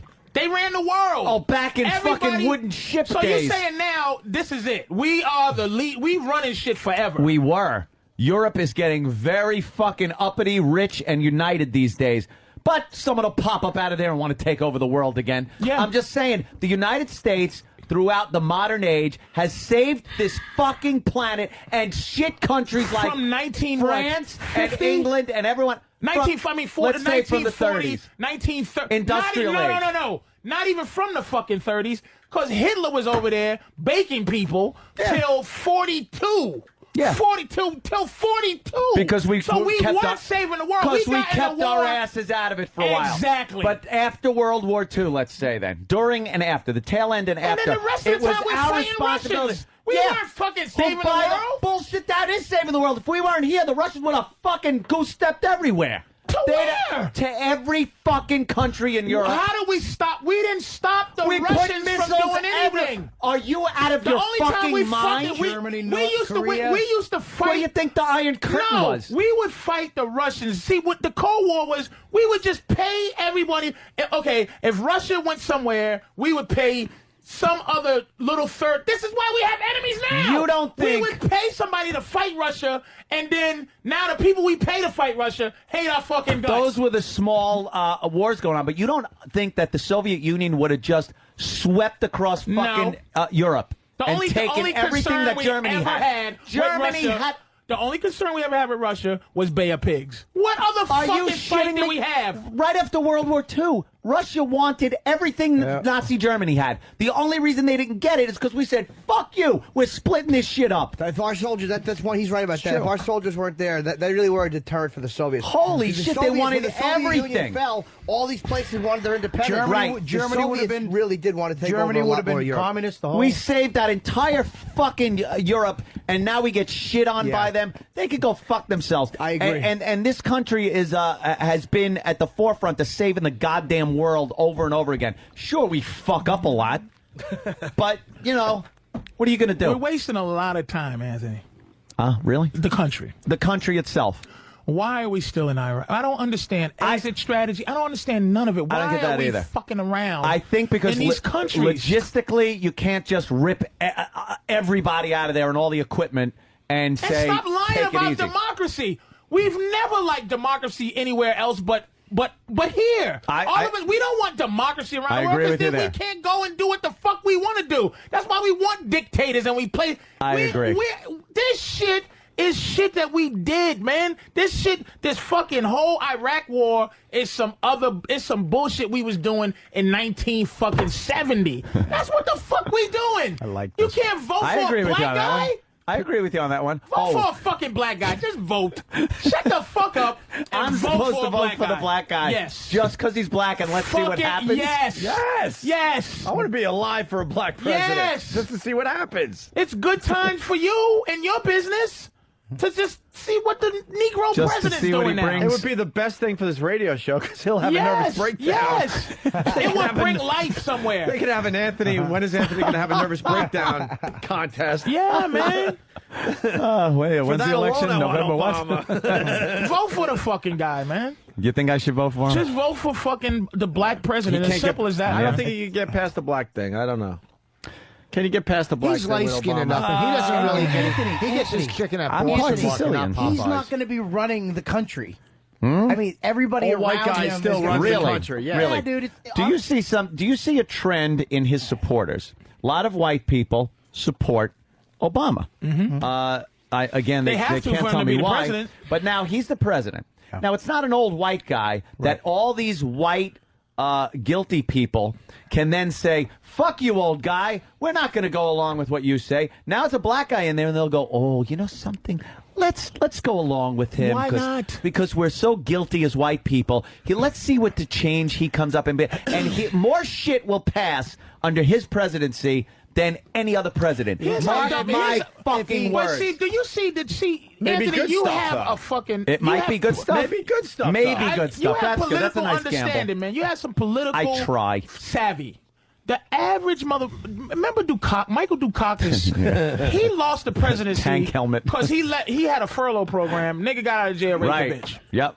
And it fucked him up. Certainly did. And that's how easy it His is name with Willie? this country. This is an MTV country. I like him. I don't like him. Yeah. Just vote for this motherfucker If he wins- and see what he do. He's he the wins- top if he- American Idol guy he right wins- now. Yeah. That's what he is. what That's Obama this is. fucking country. American Idol. Anthony's the last piece of the puzzle. You endorse Obama. It's a done deal. If he wins, do That's black it. people have to stop complaining? Anthony looked back. He looked like a slave. I just made bug eyes. Voting for no black man. Anthony's the last piece of this puzzle that's been happening. If he wins, black people can't say anymore. Fuck you. See, that's the rule, too. Time out, Okay, go ahead, Patrice. I'm asking. If a Jew becoms a president, Okay, yes. you can't talk about the Holocaust no more? No, I didn't say the Holocaust. No, shut the fuck up. Listen to me. I said Racism is a part of our existence in this country. So if it's a black president, we can't say No, I shit didn't say about that. racism The no more. Jews aren't using the Holocaust to hold them back in life, advancing their people as they have in this country. So Now- we're using racism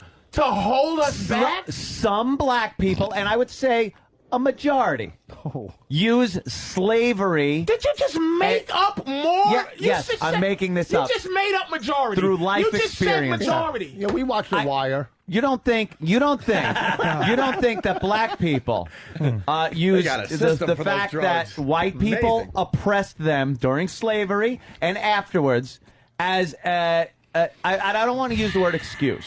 Because there has been a horrific racism in this country. Not really. I understand that. Not really.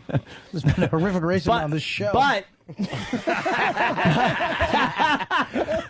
over the years, when we get to a point, and like Rich said, we get to the point where a black man is elected president, doesn't that negate every single thing up to this point that now it shows that black people can achieve anything. The ultimate in this country, the pinnacle of power in the free world. That is not. So why then should we take shit from Reverend Al about racist this and this? Shouldn't Reverend Al become completely fucking irrelevant? Shouldn't Jesse Jackson go the fuck away if there's a black president? But see, is it irrelevant that all up to this point, every major leader up until this point has been an old white guy, and all of a sudden, all the problems that we had when old white guys were president, that a black guy becomes president, that all those problems now disappear just because of that? Just because that's just like, okay, white people, at least you're not as bad as we fucking thought. At least you voted for a black dude to do something for now. Now let's do the next thing. Do you really believe we're gonna walk around and say it's over? It's done? Not it's over. We sing Kumbaya. No. This nigga's the piece of the puzzle. It plants the seed where excuses are no more. Okay, Jews don't use the Holocaust to hold themselves down like you said. They use the Holocaust. No, they use the Holocaust. Just part of it, not the Holocaust. You say something is no more to be poetic. What did he say? Reasons are no more. They plant the seeds for the Holocaust to say reasons. Now I don't know what he said. Jews are elevated in this society. Jews are seen as a success, as an overcoming situation. Right. But I said this a million fucking times.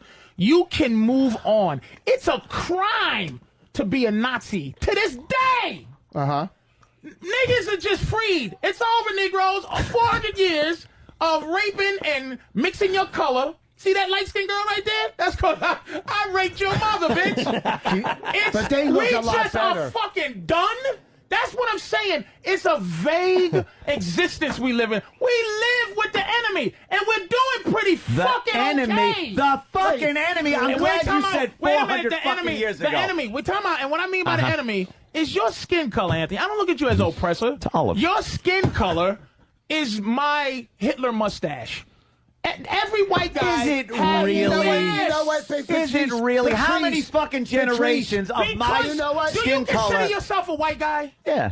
You know, but your family probably came over here from the criminal thing and the Sicilian fucking thing. You're from another country. But I don't look that far back. Why do you gotta go 400 fucking years in your culture and you know what? Still bring it up? We understand. Yes, it's been Jews horrible. get to bring up the fucking Holocaust every second. But like you said, they overcome this shit. You can't yell this out. Jews are more hated throughout this world than blacks are. Okay? Don't look at me with that thing. Jews on the white supremacy list are #1. The only difference is we know you're black. Some of us can get away with not looking as a Jew. People in this country, a black man will be a president before a Jew will. That's right. No question whatsoever. Okay, so Jews don't act like Jews have it so fucking easy. All right, I didn't say there's Jews have it easy. 3% of us in this whole fucking country. I know. 3%. The There's 13. There's 13. No. This is why nobody likes him. I know. You know what? Why? This is why nobody likes him. Because you just said that Jews have it so easy. You're uniting me with Patrice right now. Jews are just shut up. You know what? Okay, just shut up. We don't sit and complain.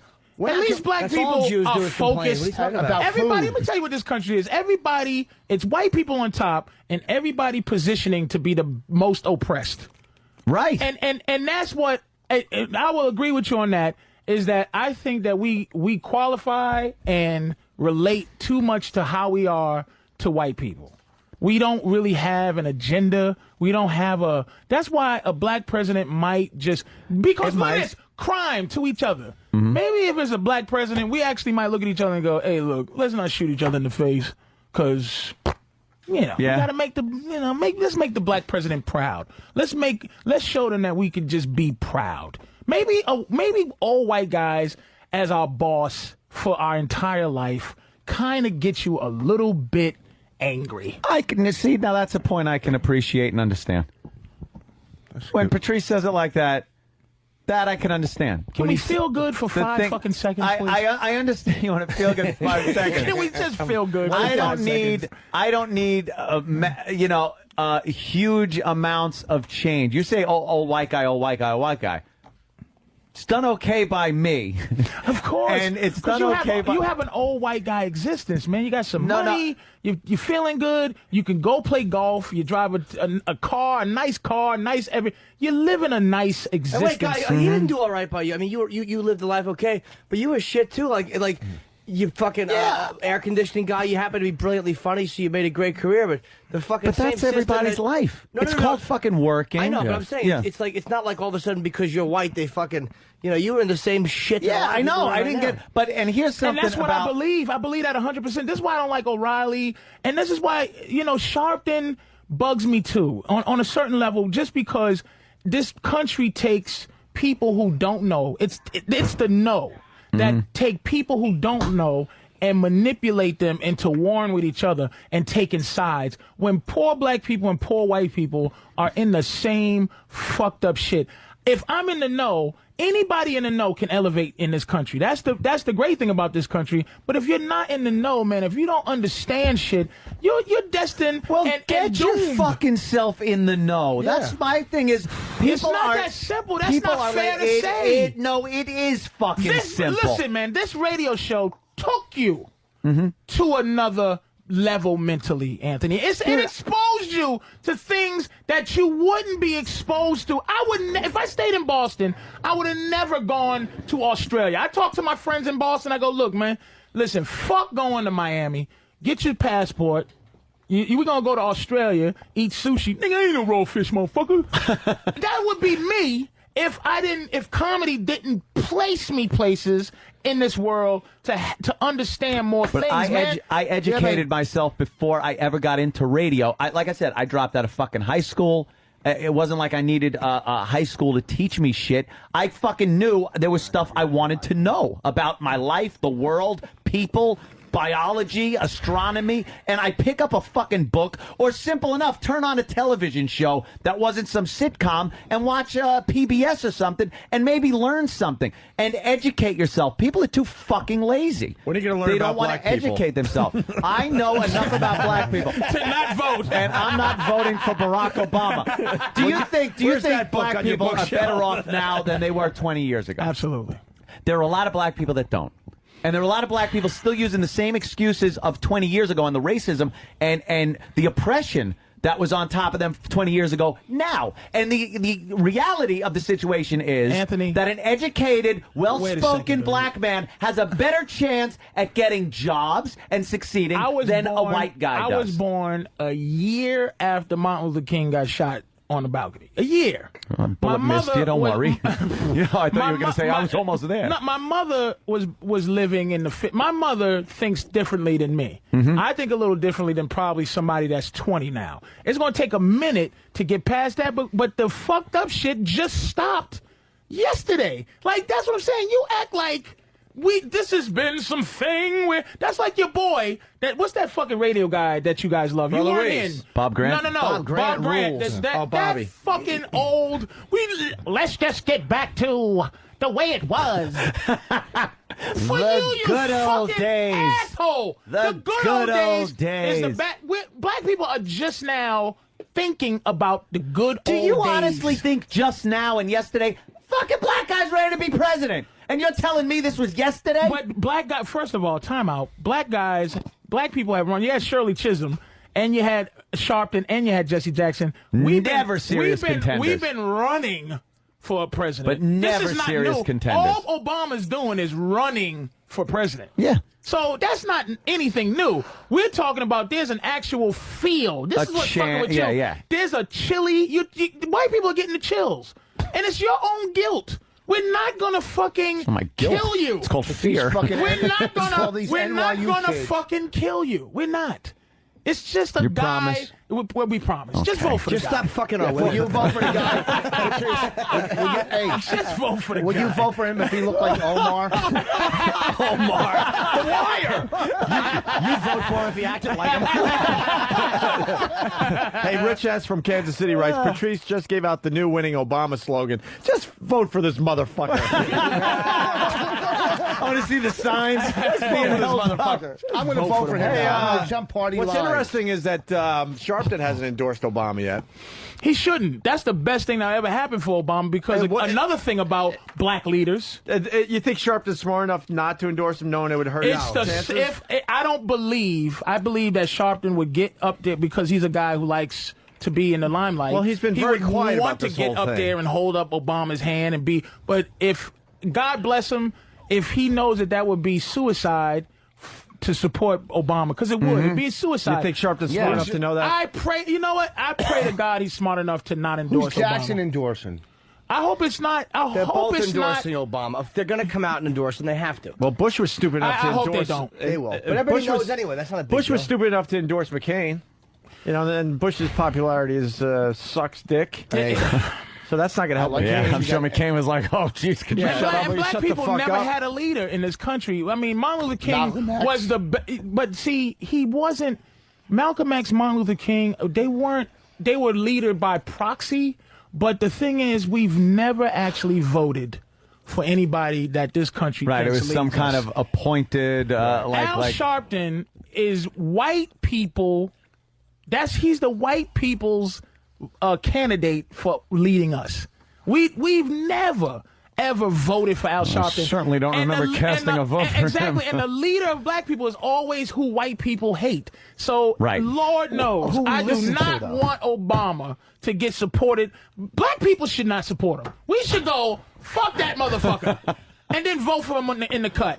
Because if the more white people see that he's not accepted by black people, this might be. This might be good. Let's look into this. Because if black people start doing coming to America shit and every town is a bongo fucking parade, boom, boom, boom, boom, boom. Welcome, Obama, Barack, go, baby. Yeah, and Barack comes out trying to be black. What's up, motherfuckers?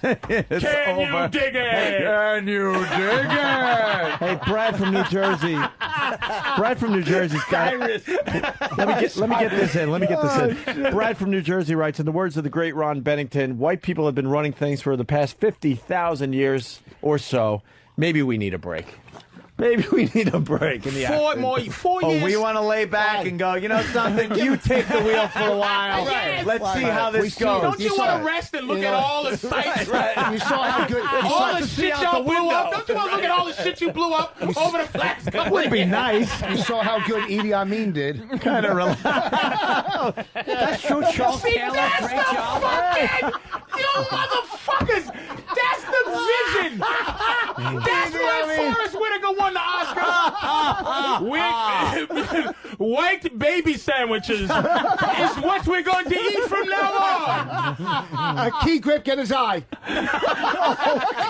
Lift the eye. That's what it is. White baby sandwiches. The Negro dictator. Are you fucking... It's a joke. I'm voting for Obama now. No, but that's why Bobby Joe. We had a joke about Floyd Mayweather. Bobby, you joke. That's the thing. You know, your friends, you joke racially, but it helps. Yeah. So Floyd Mayweather he's just he's an arrogant dude. He's a charismatic, arrogant motherfucker. So white people, I'm just like, Bobby, why don't you vote for him? Why are you voting? Not vote, but why are you not for him? He goes, I just want black people to be polite. I just want a little. And we were joking, but this fucker, Anthony, he was serious. Let me say something. Thank you. I just want him to Bobby's say still hello. Here. Yeah. And goodbye. Have you ever tried to get? That's it, right? Hi, how are you? Yeah. I'm good. How are you? That's right. Even if they're faking it. Wait, how's this room Even go? if they're Hold faking on. it, Bobby's bastard. Obama. Jimmy's leaning toward Obama. I think Patrice I'm leaning Obama. towards Obama. I like the Obama. Voss is McCain. No, I'm leaning towards. I'm kind of leaning towards Obama, so I could Holy just. shit. Well, not because I really don't before want him. all Wow. this, because because McCain is a little old. He's a little liberal. So what the hell? Let's see the liberals and see what happens. The bottom line is there's a weird feeling around the dude. That's what it's about. Because I usually typically despise Democrats. I don't like the tax policy. I agree with 100%. Do not make me a 50% partner of the government. Jimmy's had an interesting couple of years on this radio show because you were you were so much more Republican 2 years ago than you are now. Bush has destroyed the Republican Party's unity. Bush destroyed because of it. the religious aspect of them. Yeah. Because of this fucking $350,000 fine, which is all Parents Television Council shit. Like, the Democrats are repulsive with their fucking political correctness, but the Republicans are also let's not forget. I know. Let's not forget Obama wanted I'm gone, but we didn't forget that. But that's true. But it doesn't matter who the president way to is. do it, though. Right. They're all going to agree with the Irish But you got to admit, if you had what you thought was a qualified white Democrat guy, you didn't give a fuck who it is. He'd win the presidency.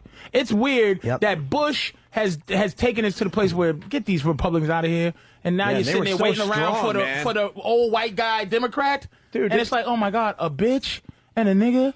What? Nothing else? Well, Romney, a Mormon from Utah, and John Edwards blew this. How did that fucking wimp? No kidding, man. Jesus Christ, it was a fucking Benetton ad, you cocksucker. You couldn't fucking win the nomination, a black guy and a fucking Mormon, and you bowed out first? You would vote for, if it was just a qualified Democratic white guy. This was the easiest election for the Democrats to win. And they're making it close. It's a woman and a black guy. It might be the president in the Oval Office. They're really going to have to check the jokes. The running gags around the White House are definitely going to have to change. You know what, the president don't get nothing done. Dude, he's a figurehead. But it's been interesting watching Jimmy because it's been a transformation going on with you the last few years. But again, my problem is the conservatives forcing their morality about fucking gays and all that shit down my throat. I believe makes me sick. So Jimmy's done that, and I've joined the NRA, and I'm stockpiling weapons. But that's who's fucking up radio. That's what nobody in this business should be voting for a Republican, dude. This fucking President Huckabee. He's so out. Mathematically, he doesn't even have a chance. He's done skate. McCain, a guy that was abused in Vietnam. Him, that I like fucker I kind of like that Rambo dreams. aspect of it. Yeah, but see, the reason I like Obach too, it opens the door for Jews. Who's Obach? I said whatever. It opens the door. No, it's not. Whatever. You got to pull up. I said Barack. I said Barack. Which one's the elephant? Which one's the donkey? Barama? I said Barack. Which one's whatever the elephant? Which it one's opens the the donkey? door for Jews. I'm voting for Redenbacher because of his popcorn. You just heard him, right? You just heard what he said, right? It opens the door for Jews. That's what he's concerned about. Oh, that's all he cares about. You're damn straight. Get in line behind everybody. Absolutely. Because this country is very racist when it comes We'll to have Jews. a fucking tranny first. Because we already feel, see, this is the thing about the racism about Jews. We already feel that you're running the country. But it's ridiculous. Behind the scenes, clandestinely, they feel that you're... No, who won it? The WASP run this country. That's who runs the country. Good old boys? Not anymore. Good old boys ran it in 1950. The WASP. Who do you think's run it? It's a giant wasp that runs at any second. Because corporations run the country and banks and... Who owns the most property? Why the fuck do Jews always get mad when people say they run the... What kind of racism?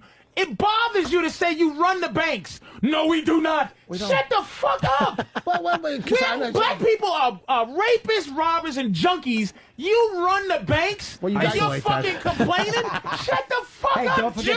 Don't forget Big Shut Dick. up. You guys get Big Dick. At least now we're educating people We're out there. animals. Big dick robbers. These motherfuckers.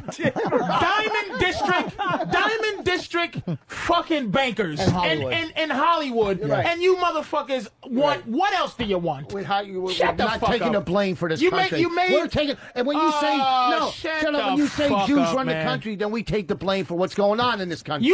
Here's what Jews, I admire Jews. Answer that. They made the Godfather cry about saying a statement that I didn't even see nothing wrong with, and they made him cry and give all his money to Simon Wiesenthal. I don't know what you do. I don't know how you do it. You made Mel Gibson cry. I respect your power. You have some sort of power. Do you need the presidency for your fucking self-esteem? Vice Black president. people could, black people could fucking just vote for a black guy for our self-esteem. Like I said, I've had to look at Jeff Spicoli pictures as Jesus for my entire fucking life. Can I just I think be it's more proud I think for it's a more minute? Lance from Pulp Fiction. Lance! Can you give me a fucking break? Can you give us 5 seconds?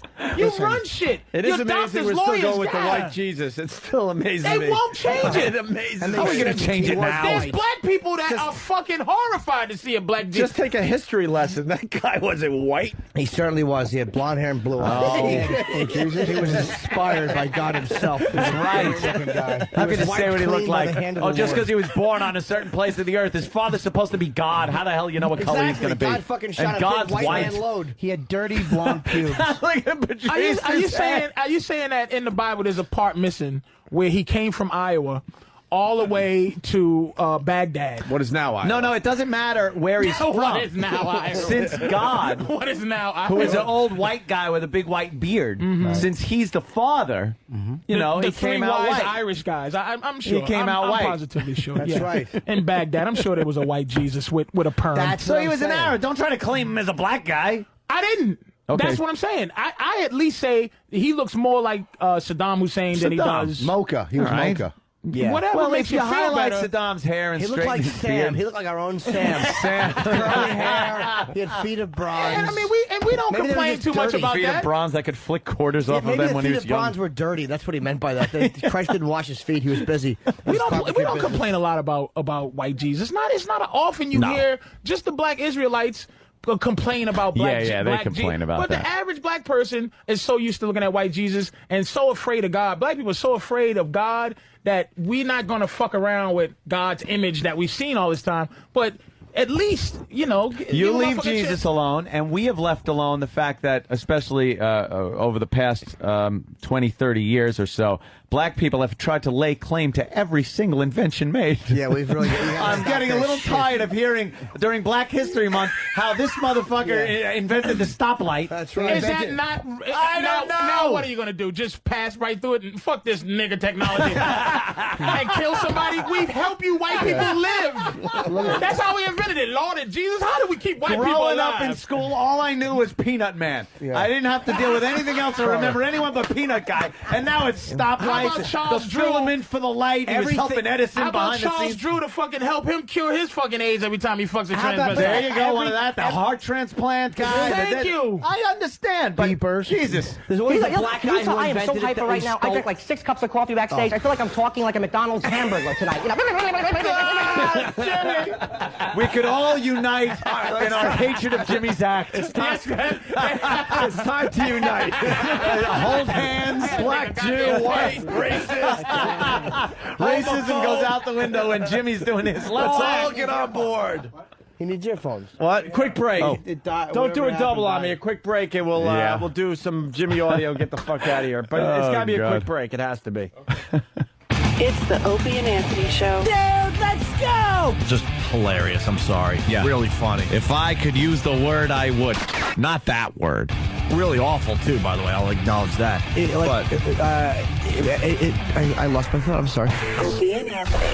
It's the Opie and Anthony Show.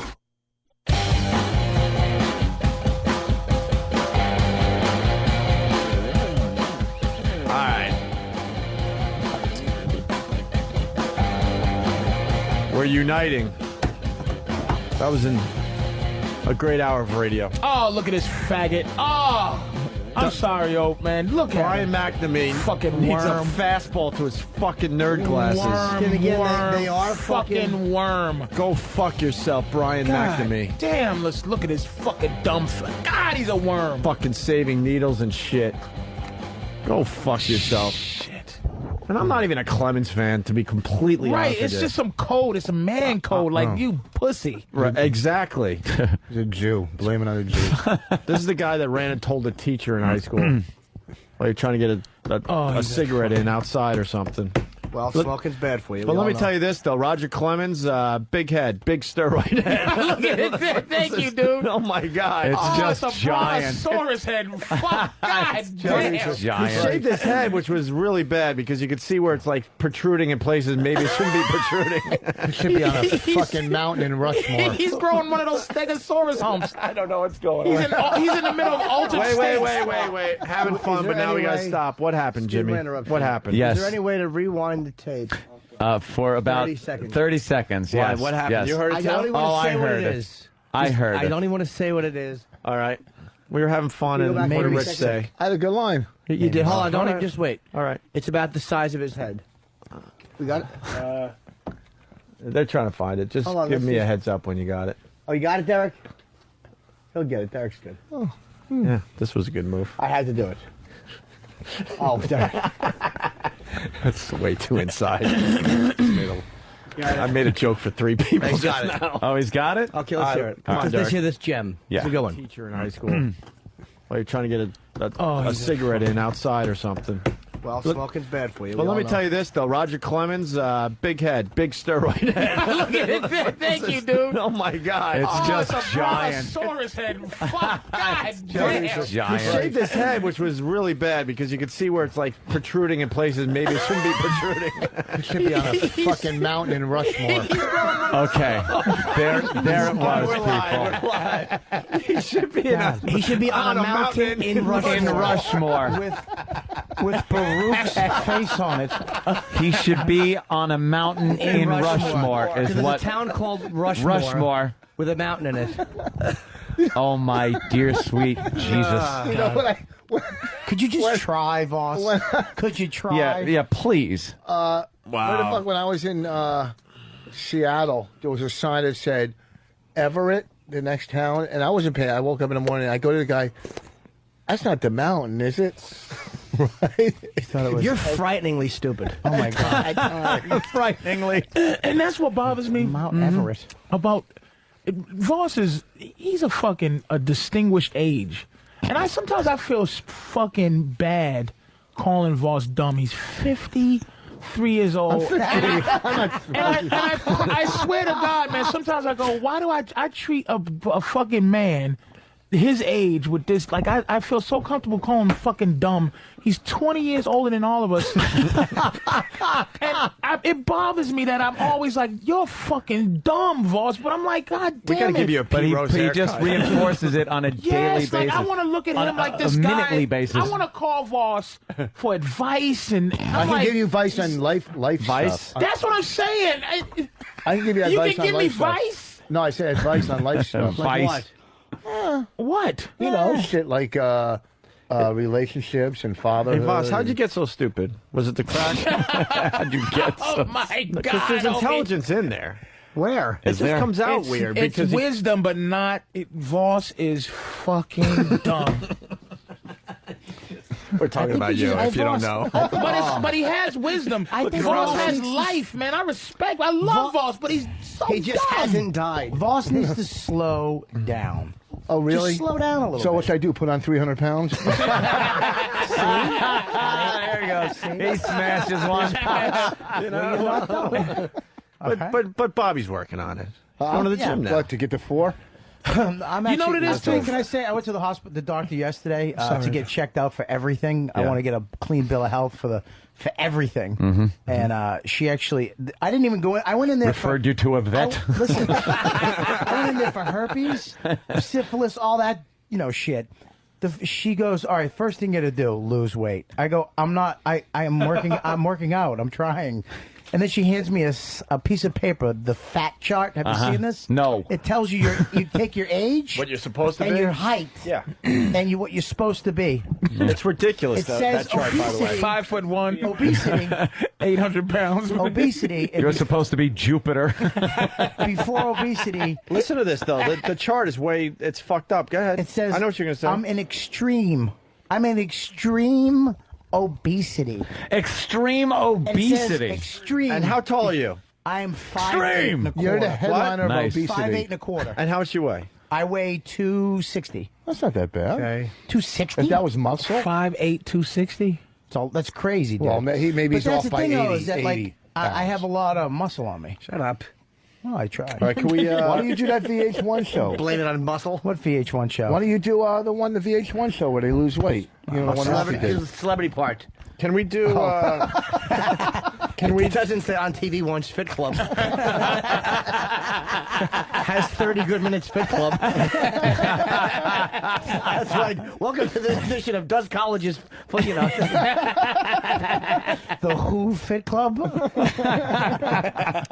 By the way, according to the same chart, I'm borderline overweight. You really? That's how stupid this is. Yeah, that chart is really just. I'm still in the healthy weight category, but barely. Wait, if I'm 5'7", I'm 5'11", and I'm about 170, and because Colin Quinn is actually so I just make it to the healthy weight category. Quinn. 1 more pound, and I'm on the I'm officially overweight. Well, I'm 5'6.5". 5'6.5", about 155, 153. Yeah, where's that chart? Because Colin Quinn is actually fatter than me up top, looks fatter than me, but he actually weighs less than me. He weighs 230. He's got skinny legs. He's got skinny legs. Ostrich What are you, legs. Jimmy? About say between 5'6.5", 5'7". 5'6". No, I'm not 5'6". I'm a little taller. And I'm 5'6", people. 153. You just lost 2 pounds. Wait, how much you weigh, Jimmy? My dad was taller than me. You're that. I was tall, but he was taller. 155. Yeah, 155. You're like me. You're just about overweight. Just about. You just make it. Let me see this. How you doing? Oh yeah, let's get to the tape. Fuck this. All right, Jimmy's first TV appearance 11 years ago. Can you tell I am so hyper right now? I drank like 6 cups of coffee backstage. I feel like I'm talking like a McDonald's hamburger tonight. You know? No wonder women don't like me. It is not sexy to be this hyper on a date. You know, hi, how are you? Get away from me. I look like Cousin Ed after chemotherapy. You know? Oh, God.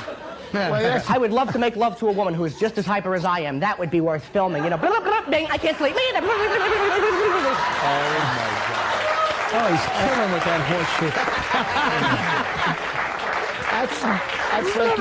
That's your third comparison bit throughout the set. Oh my God! He really is, man. It's just a theme of Cousin It. He's chewing his finger and everything.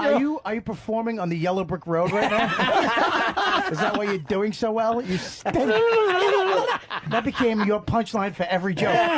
The Hambler burglar, Cousin It. That was Norton. We used to get him on that formula.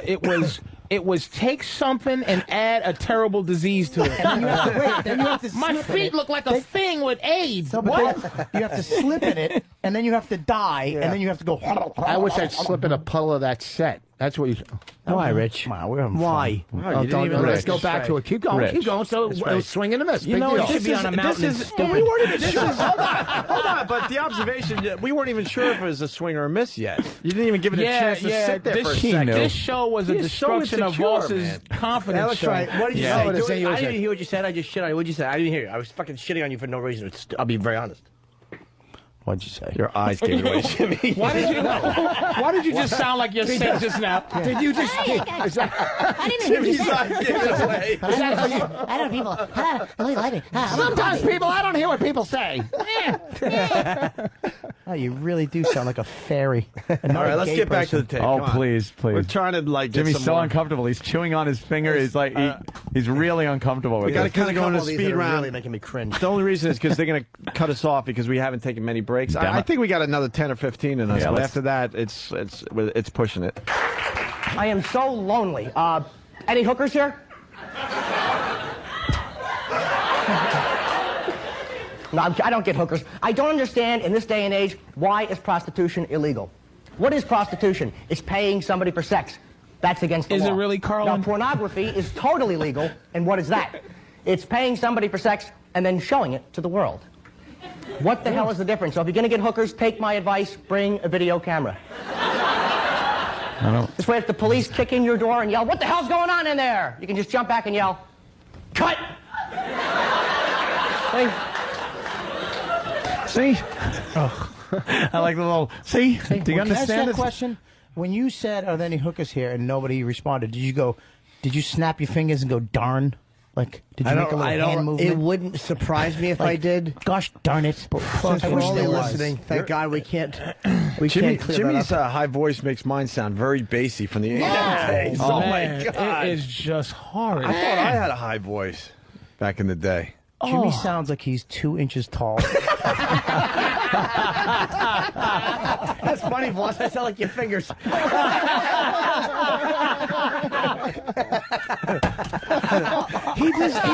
I'm trying. There's something that he sounds like, but I can't get the exact. It's just Urkel. It's motherfucking Urkel. Yeah, it's just It's somebody who's trying too hard. He really is. That's what it is. He wanted to represent the rest of these Jersey hacks. He wanted to show Bob Levy, I can do it. And you actually told your jokes like you were reading off a cue card. Are there any hookers? I don't know why it's illegal. If you can down porn, you should be able to fuck porn. Shut up. And that voice should never make points. Breaking news. He should only go knock knock. That's a knock knock. Who's their voice? Breaking news. Andy Pettit misheard our conversations about HGH. That's what Clemens. Fuck Clemens, man. He didn't hear him right. That's okay. Boy. Could happen. Oh, God bless him for taking this all the way to the end. He's not going to flinch, this Clemens. Now he misremembers. Huh? Misremembers. Yeah. Andy Pettit misremembers our conversation about HGH. Misremembers. Yeah, he just was it in his ass or his thigh. That's what he doesn't remember. Not sure. Who even forgets that shit? I don't forget. Shocked. You misremember. Clemens also said so far, I was shocked. I had no idea that Pettit had used HGH. All right, cut. All right, here we go. More Norton. We're getting to the interview portion. Oh, good. That's really. I try to sound really I want to talk charming. about something important. I was almost killed today. This is true. I was cut off. Thank you for laughing at that. Because I almost killed my ribs. I was cut off by a tractor trailer. Now I have an airbag. Stop it. What was that? What did you just say? I think I improv'd. No, you did, because there'd be a hole in the back of your head. You killed him. Why can't you just... It was all on Jimmy. It was all piled on Jimmy. Yeah, you can't be part of these anymore. Right back to yourself. What are you crazy? You can't be part of these anymore. That's right. Go fuck yourself. I got a million great lines. Then we end up beating you up instead of beating up the guy that we want to beat up. All right, go to him. I tried to throw something out. Fuck you. I slammed you guys last time I was in here. Barely. So barely my fucking ass. Play the one where he talks about taking a shower with his brother. Exactly. Don't get on me. Exactly. Is that what your brain's I'm just trying. They're sitting here. I live amongst you people. You throw out a bunch of two-stick. You fake 7 handicap.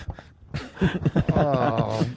I just want to hear. Well, Boss cheats, and then he says he shoots under 80. It just I don't needs to be fucking said. cheat. Are you crazy? I've played enough golf with you. I never cheat. What, Bob? And you don't tan either. Just the sun out all the time around you. Yeah, exactly. Another Mercury vacation. Yeah. Fuck yourself. What were you saying?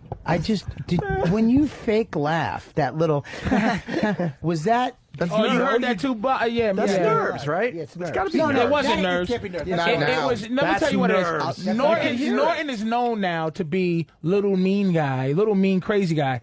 Before, he wasn't sure that people weren't going to accept any of his little so-called horseshit edgy material, so he had to give him a little laugh to say, I was trying to be funny. It's the same as the guy that does this. It was the same thing. It's the fear of silence after a punchline. It was the same as the guy goes, did you hear that? Like, I went down there, and it was Tuesday. You guys know what I'm talking about? Listen, are you explaining that to? Who are you explaining that to? Who are you explaining that to? The people listening, because they don't know the comedians. But also explain that you stink. No, but I mean, nothing. Helium voice. Jimmy's making a really good point. Yeah, one thing Jimmy brought. Silence. Jimmy brought a great thing to our radio show, because when we bombed doing our shit on the air, we wanted to cover that up. It was so uncomfortable. We wanted to cover it up with fake laughter or just move on immediately. And Jimmy taught us how to just slow the fuck down and enjoy the bomb, enjoy the uncomfortableness. Yeah, I was scared of that. But back then, offending people. Yeah. But that's why it's interesting. Back then, you were you were nervous. He wanted to fill up the dead space. He wasn't comfortable. Right. So that little. So why would you be? How does it go? I don't remember. Just try. No. Just try to do it. Why don't we just play it on tape? Why would you be so nervous? Because I almost killed my ribs. I was cut off by a tractor trailer. I'll tell you. My ribs. I was doing the audience because they laughed when I was almost killed. So I was trying to be really funny and off the cuff. Is that where Frunkus came from right there? No. That sounds very Frunkus-y there. Frunkus is No, I only was a year or saying, two old. Ribs. I was trying to do the character. Frunkus. 2 years old. I was good. All right, let's try to get You to this. little bastard. Cut off. Thank you for laughing at that. It was almost killed my ribs. I was cut off by a tractor trailer. Now, I have an airbag in my car, a driver's side airbag. A few of you nodding, you have an airbag. It is such a hazard to have one. Because when you have an airbag, your horn is not where it's supposed to be, is it? Fuck you. Right? It's not in the middle of the steering wheel where it's been for 80 years, and that's where you need it when there's a truck coming. You want the horn right there. You know, you drive a truck, bonk, bonk. Oof. You don't have that with an airbag. You have these little crappy rectangular horns up in the corner. What the hell is that? It's not a horn, it's a chiclet. Sounds like your voice. You hear the... And it's not the same when there's a truck coming. It's like, truck! Fishing around for the buttons, were you? Oh, dude. Jimmy I'm can't going to die in look. 2 seconds. My car has a G-spot, and I can't find the damn thing. All right. Kind of a funny Ladies and wrap-up. gentlemen, my name is Jim Norton. Thank you very much. All right, my name is Jim Norton. Ladies and gentlemen, my name's Jim Norton. Did you hear the desperation of the audience just wanting to go along with him? I know. Like he did this horseshit horn thing, and they're just going, They wanted to boy, be we there. like him, but he stinks. Come on. Listen to me. This is what stinks about him. Everything is so profound. What I'm about to say is gonna rock your world. But it's in this voice. I have an airbag. Does anybody else have an airbag? Oh, you do? Applaud for yourself. Shut the fuck up. These things are dangerous, people. And then he ends it with... Can I ask Jimmy something? When we did this a few weeks ago, do you have anything to say to the old Jim Norton? Good job, kid. I enjoyed talking to the old Opie. It was like therapy. I yelled at him. Let me tell you something. Throw him out of the gondola of that balloon. If I could sit down with the old Jim Norton, I'd be gentle. Okay. I'd say, look, you're funny. Stop being such a worm and begging. It's embarrassing. You are begging. You're humiliating yourself. If a joke doesn't get a laugh, so be it. Bask in the silence for a moment and move on. Patrice wants to say that to the Jim Norton now.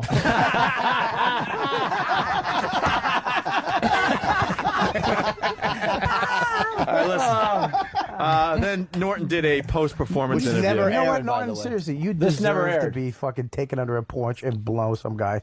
You deserve to be molested with that stupid voice. Ouch. That's hurtful. We're just trying to have fun here. What happened? Why don't you yell at him now? Why would you want him to be molested? Because he scares me, Rich. What? Because I know he's the real deal. Oh, he's the real deal. Whoa. I wouldn't fuck with Bobby. Exactly. Don't leave You Colonel want to fuck Kurtz with him alone. physically? Bobby has the psycho in his eyes. Kick him in his bad fucking knee and he's back on I the got ground. a good knee now. I got a brand new fucking you do? ACL. Yeah. Yeah. You don't understand. Bobby goes to fucking a doctor to keep from beating people up. Yeah, I got that a long time ago. Bobby has that psycho look like I could identify with. I don't think Bobby's that scary. Shut the fuck up. Don't No, I'm scare me. joking. Give him the I'm look, kidding, Bobby. I'm Give him the look. It doesn't do nothing. I used to crack. I used to cop crack in Harlem. He doesn't scare me. Yeah, but you suck dick for us. That's true. Put And on then when you were fucking- done, just for fun. Yeah, you put a Daisy Dukes, you faggot. One of my favorite stories ever. But I got to give it a Reg. One of my That is favorite true, boss. stories You're ever. trying to be tough. I wouldn't hit you because I don't hit Crack women. Now he has a polyp on his liver. Oh, jeez. Oh, man. His kidney's growing in here. All right, here's Norton doing a little post-performance interview. All right, 5, 4, 3, Never aired. 2. I know, me too. Was it? No. Jim, thanks a lot for being here. Thank you. Reminding me to sit up, the bad posture. Yeah, like a comma. Exactly. I can't believe this is your first television show. You did a great job. Yeah, it felt good. It was just, it takes a little bit of getting used to, like looking up at the audience as opposed to looking straight ahead like in a comedy club. But I had a great time. They were great. Good. Nice. Wasn't too hard, huh?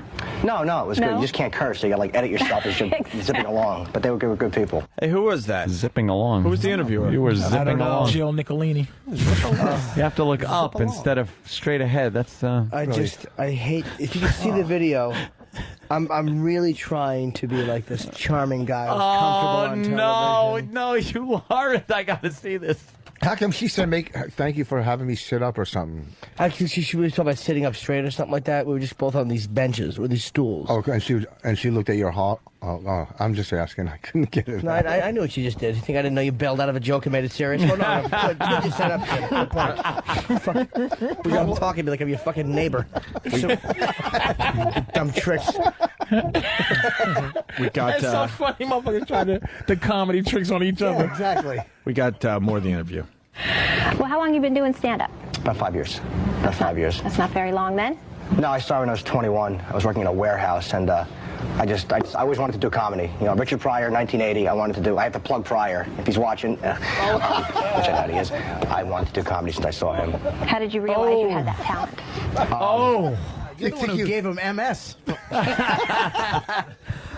That's really embarrassing. How can a guy that had a style that you had dedicate? You know, like. Well, I didn't rip him off prior. He was just the guy Not that that you made me ripped want him to do off. it. I'm just saying, you would think that the style would be more.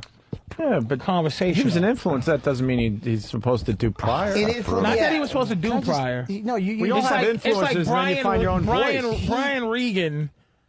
Right. Is like, if you go, man, I like Brian Regan, you can see where, you know. What Patrice is saying, I get. It's like, why wouldn't you be more conversational? I mean, Norton sounds like he's selling elixirs. Because he was still working on his shit, man. Well, buy this and it will cure everything. From the flu to the cold.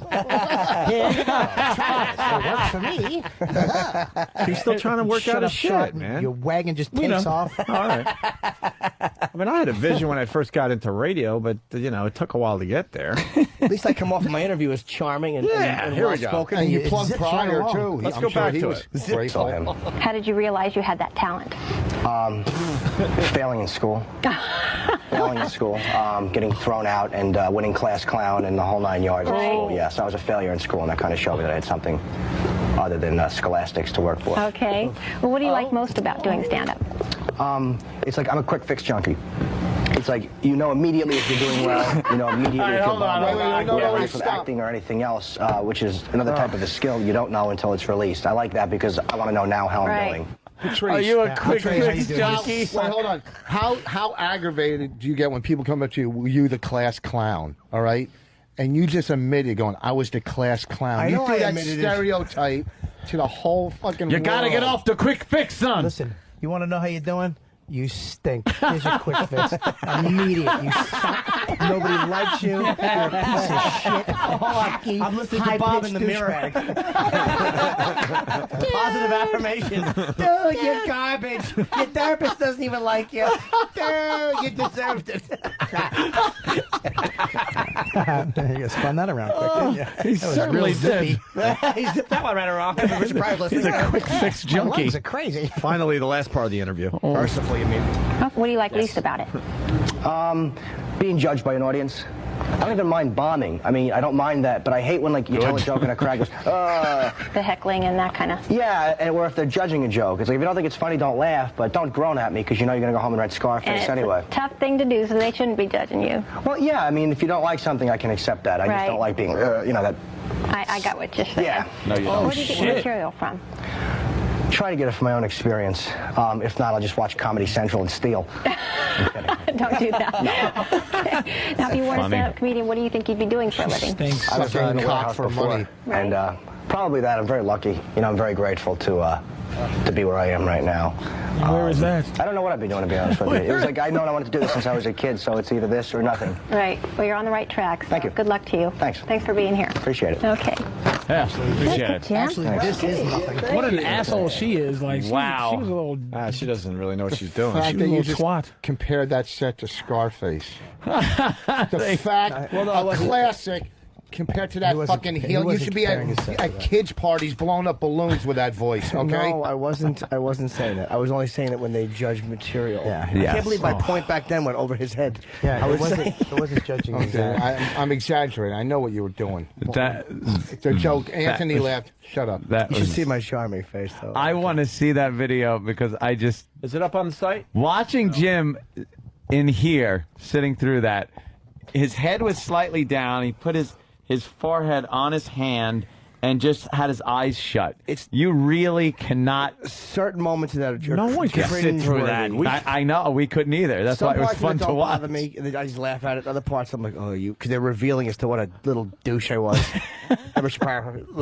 Yeah, Richard Pryor. He's watching. Yeah, hey, this kid's good. What's his name? When we played our audio from 12 years ago, I went home depressed. I really thought I had something 12 years ago. I had nothing. Oh my God, I went home depressed. Yeah, but he grew. I'm glad you said that, Opie. I'm not even fucking kidding. No, but I'm glad you said that. In comparison, that was Opie's way of saying, "Hey, we all stunk when we was younger." Yeah, that's fair. You stunk. I did more than all of us. It wasn't. No, no, I will not accept the ending of that. We can stop it with "I stunk," but not more than all of you.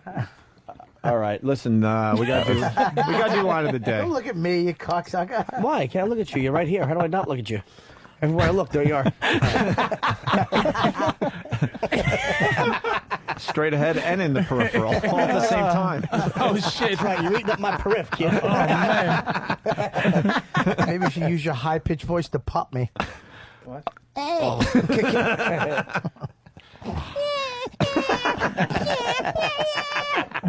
Fucking How are you doing? All right, listen, we got to do line of the day. And we got 6 runner-ups. Wow. It could have been a lot more than that. SkiColoradoNow.com for info on great deals on 26 world-class resorts and up-to-the-minute snow conditions. Log on to SkiColoradoNow.com. Here is a runner-up line of the day. He dresses as nice as he has to at any given moment. Maintain something. Patrice, if you get on all fours, we could play hold 'em on your back. That was fun. People are surprised that was funny because there was a big delay. Wait a minute. Here's another runner-up line of the day. I mean, y'all can step it up a little. You look like every black guy in Easter. That's fucking funny too. Let's start doing the plugs in between these. Let's go with Rich. You get Catch the a first Rising Star, Rhode Island this weekend. Comedy Central special Friday night. Very good. Here's another runner-up line of the day. Did they just go to Silhouette? They did once for you. It was called an eclipse. That was a trick line. Yeah. Very nice. Jimmy, you're spinning them around on you today. Hey, he really was fast. And how psyched are you that we don't have to do a show tomorrow? I mean, we'll be here and all, but, Oh, I know. Yeah. This should carry over for a while. We could just be completely lazy. You got a plug? I got a plug over in Cleveland there. I'm going to be at Cleveland February 20th to the 24th. That's Wednesday, Thursday, Friday, Saturday, and Sunday. Fuck. Where? No shit. How many shows is that? I think it's 85. Two a day? Say what club? I actually have to. It's at the Cleveland Improv. Cleveland Improv, February 20th to the 24th. Call. Jesus. That looks like Bobby's head. Again, the Cleveland Improv, February 20th to the 24th. Go to Cleveland. All right. Something.com. God damn it, Jimmy. Let's do What's wrong with your asshole? Get a bidet. Let's do another runner-up line of the day. How did you know to give him an A, B, C, or D? What do you give him smiley faces? What does this mean? I got a Q. You got a Q. Right. How did I do? I gave you an upside-down boomerang with a line to it. Right. Oh my God! Everyone's getting their test back, and they're going around the room. I got a unicorn sticker. What does that mean? What is a mushroom? Right. That was a group effort there. Patrice, plug time. I'm at Stand Up New York this weekend, 78 in Broadway. Numbers 212-595-0850. Very good. Everyone's talking about the HBO thing. Everyone in my life. Def Jam? Holy shit, they loved it. Yeah, very funny. Thank you. The fucking dice line. Fucking. Oh yeah. My It's on demand too. It's still on demand. Yeah. Episode 94. I'm on. Yeah, I pushed it a couple times in my crib. So, what are we up to? One more? Oh, 2 more. Shit. Another runner-up line of the day. Bob looks like a cloud as you're trying to figure out what shape it is. That was a great one. And another runner-up line of the day. That was a dueling plug. Yeah. Wow. Stupid did well. See, he can improv. Plugs. I wish you could improve. Yeah. That's a great line. That was a good one. And Jimmy's going to be in San Francisco. He's not going to be here on Friday. I think Kelly is going to sit in. Yeah, I'll be at Cobb's Friday, Saturday, and Sunday, and my whole tour is on sale. So, Seattle, Detroit, everywhere, man. Just go to myspace.com, Jim Norton, details, ticket links everywhere. Denver, Pittsburgh, fucking, I'm all over the place coming up. Very cool. I also have a plug. What? Believe it or not. I just want to say, fuck you, Rick, you ungrateful fuck. Oh! Thank you. Here's your line of the day. Here comes line of the day. Line of the day.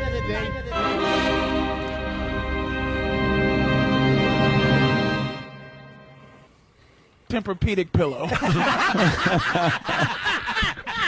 Oh, that's a good one. That's a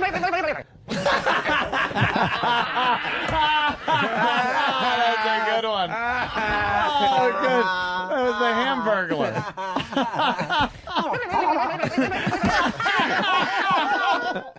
You guys got to loop that, man. That's got to be looped. That is fantastic. Just loop the fuck out of that. You should loop that and dub over like pussy eating audio. Moaning.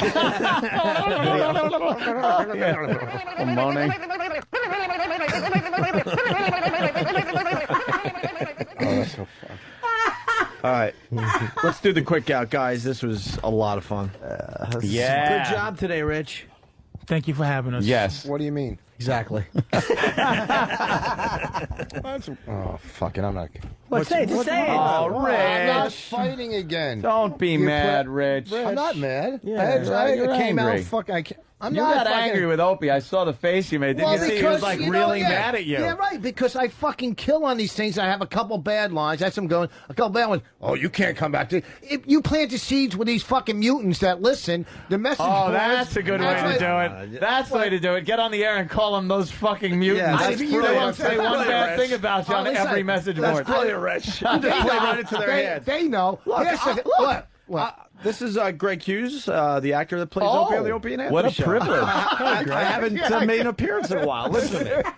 I've said it many fucking times that you're hilarious. All right, and you're hilarious in all the comedy clubs, and you're really funny on the show as well. It's just, Thank you. It's just your thing. We beat you up because you show some stupidity every once in a every while. now and then. Again, yeah. But I don't want people to be confused like you suck on a stage. Not at all. 2 hours the other night. You Jew motherfucker. All right, back to Opie. Now, this fake handicap of yours. Huh? This fake handicap of yours. We're going to discuss this on a later show. Fake handicap, you mean this retardation? It's real. His baby This guy, Oh my God. this guy loses his ball. He'll look for it No for an hour. fucking way, He'll man. find a ball that obviously was hit in the woods in 1979. You're fucking crazy. All of a sudden, he's playing a different brand of ball with a fucking scar in it, and he's claiming it's his ball so he can keep his 9 handicap. Are you crazy? First of all, I got a 13. You're fucking nuts. Jesus. And I still hold a grudge because my fucking head is all Oh, fucked really? up still. You want me to bring in the fucking x-rays of my elbow? All right? Yeah, every morning I wake up, I'm in pain, okay? I can't help you're I had to 53. sleep. Yeah, okay, I'm sorry that I fucking... How about a 4 So I think you next chipped time? one into his friggin' Right, hand. thank you, Anthony. What's that? Sorry, you chipped one into his hand. Oh, sorry, I almost got thrown off the stage, and my fucking, at least his is in pain. I have to sleep with my arm out, because if I see my arm bent, I wake up in fucking pain. Did that ever heal? That ever healed? My favorite Rich Voss thing that we did to him. I mean, we fucked with you today again. Today was that a was classic. great. But listen to me, the best one ever was when you were looking all pretty for your for the fucking pirate show. You had cologne on and new jeans and a new shirt, and then I dragged you out on the stage. And we fucked up your set, which we try never to do, by the way. We understand the line. We fucked up. But I it's recovered. hilarious to watch you like breathe heavy for half of your set. You were missing half your buttons. Yeah. You were soaked from the water that was poured on you by everybody else. Fucking thrown off the stool by Jeff Norris in your fucking studio. Almost fucking snapped my neck. Thrown in a fucking pool in Asbury Park. Fuck you. Let me tell you what I bring to this show. Who did fucking stand up on the stairs in D.C.? You did, yeah. Come on, Starbucks speak store. it, Voss. All right, you Let want it out. Preach. Shut up. Let it out. Fucking Let it out.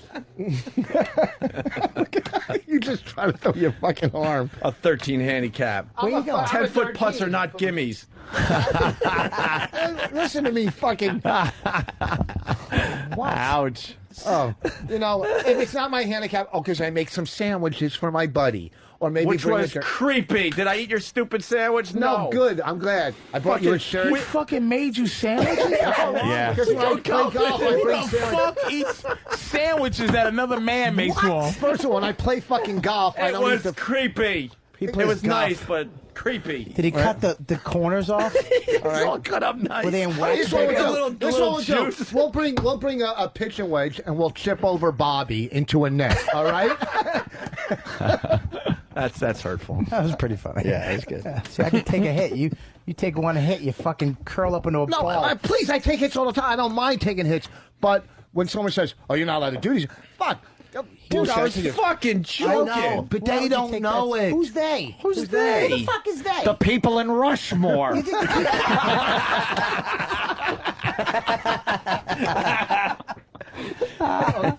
He thought Mount People that Everest. speak Brazilian. How do we deal with Rich, how do we stop talk to reading a that man? shit. That's He what thought- makes your life a lot easier. Just stop reading that shit. He thought Mount Everest was in Seattle.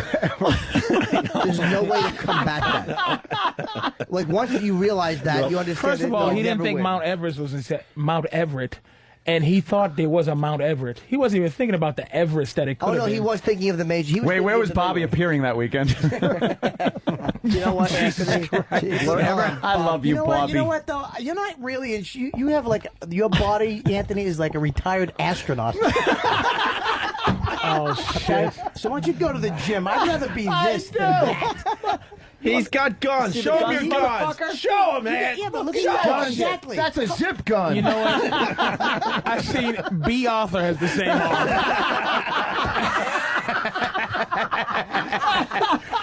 We're gonna have to redo line of the day. There's a lot of good ones coming. Bonus line of the day. Retired astronaut.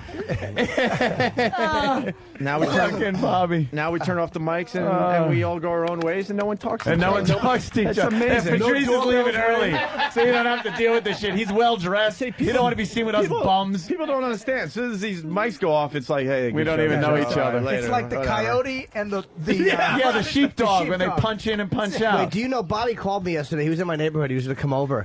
And I'm looking at his thing, and I'm like, do I pick up and see him, or do I just jerk off?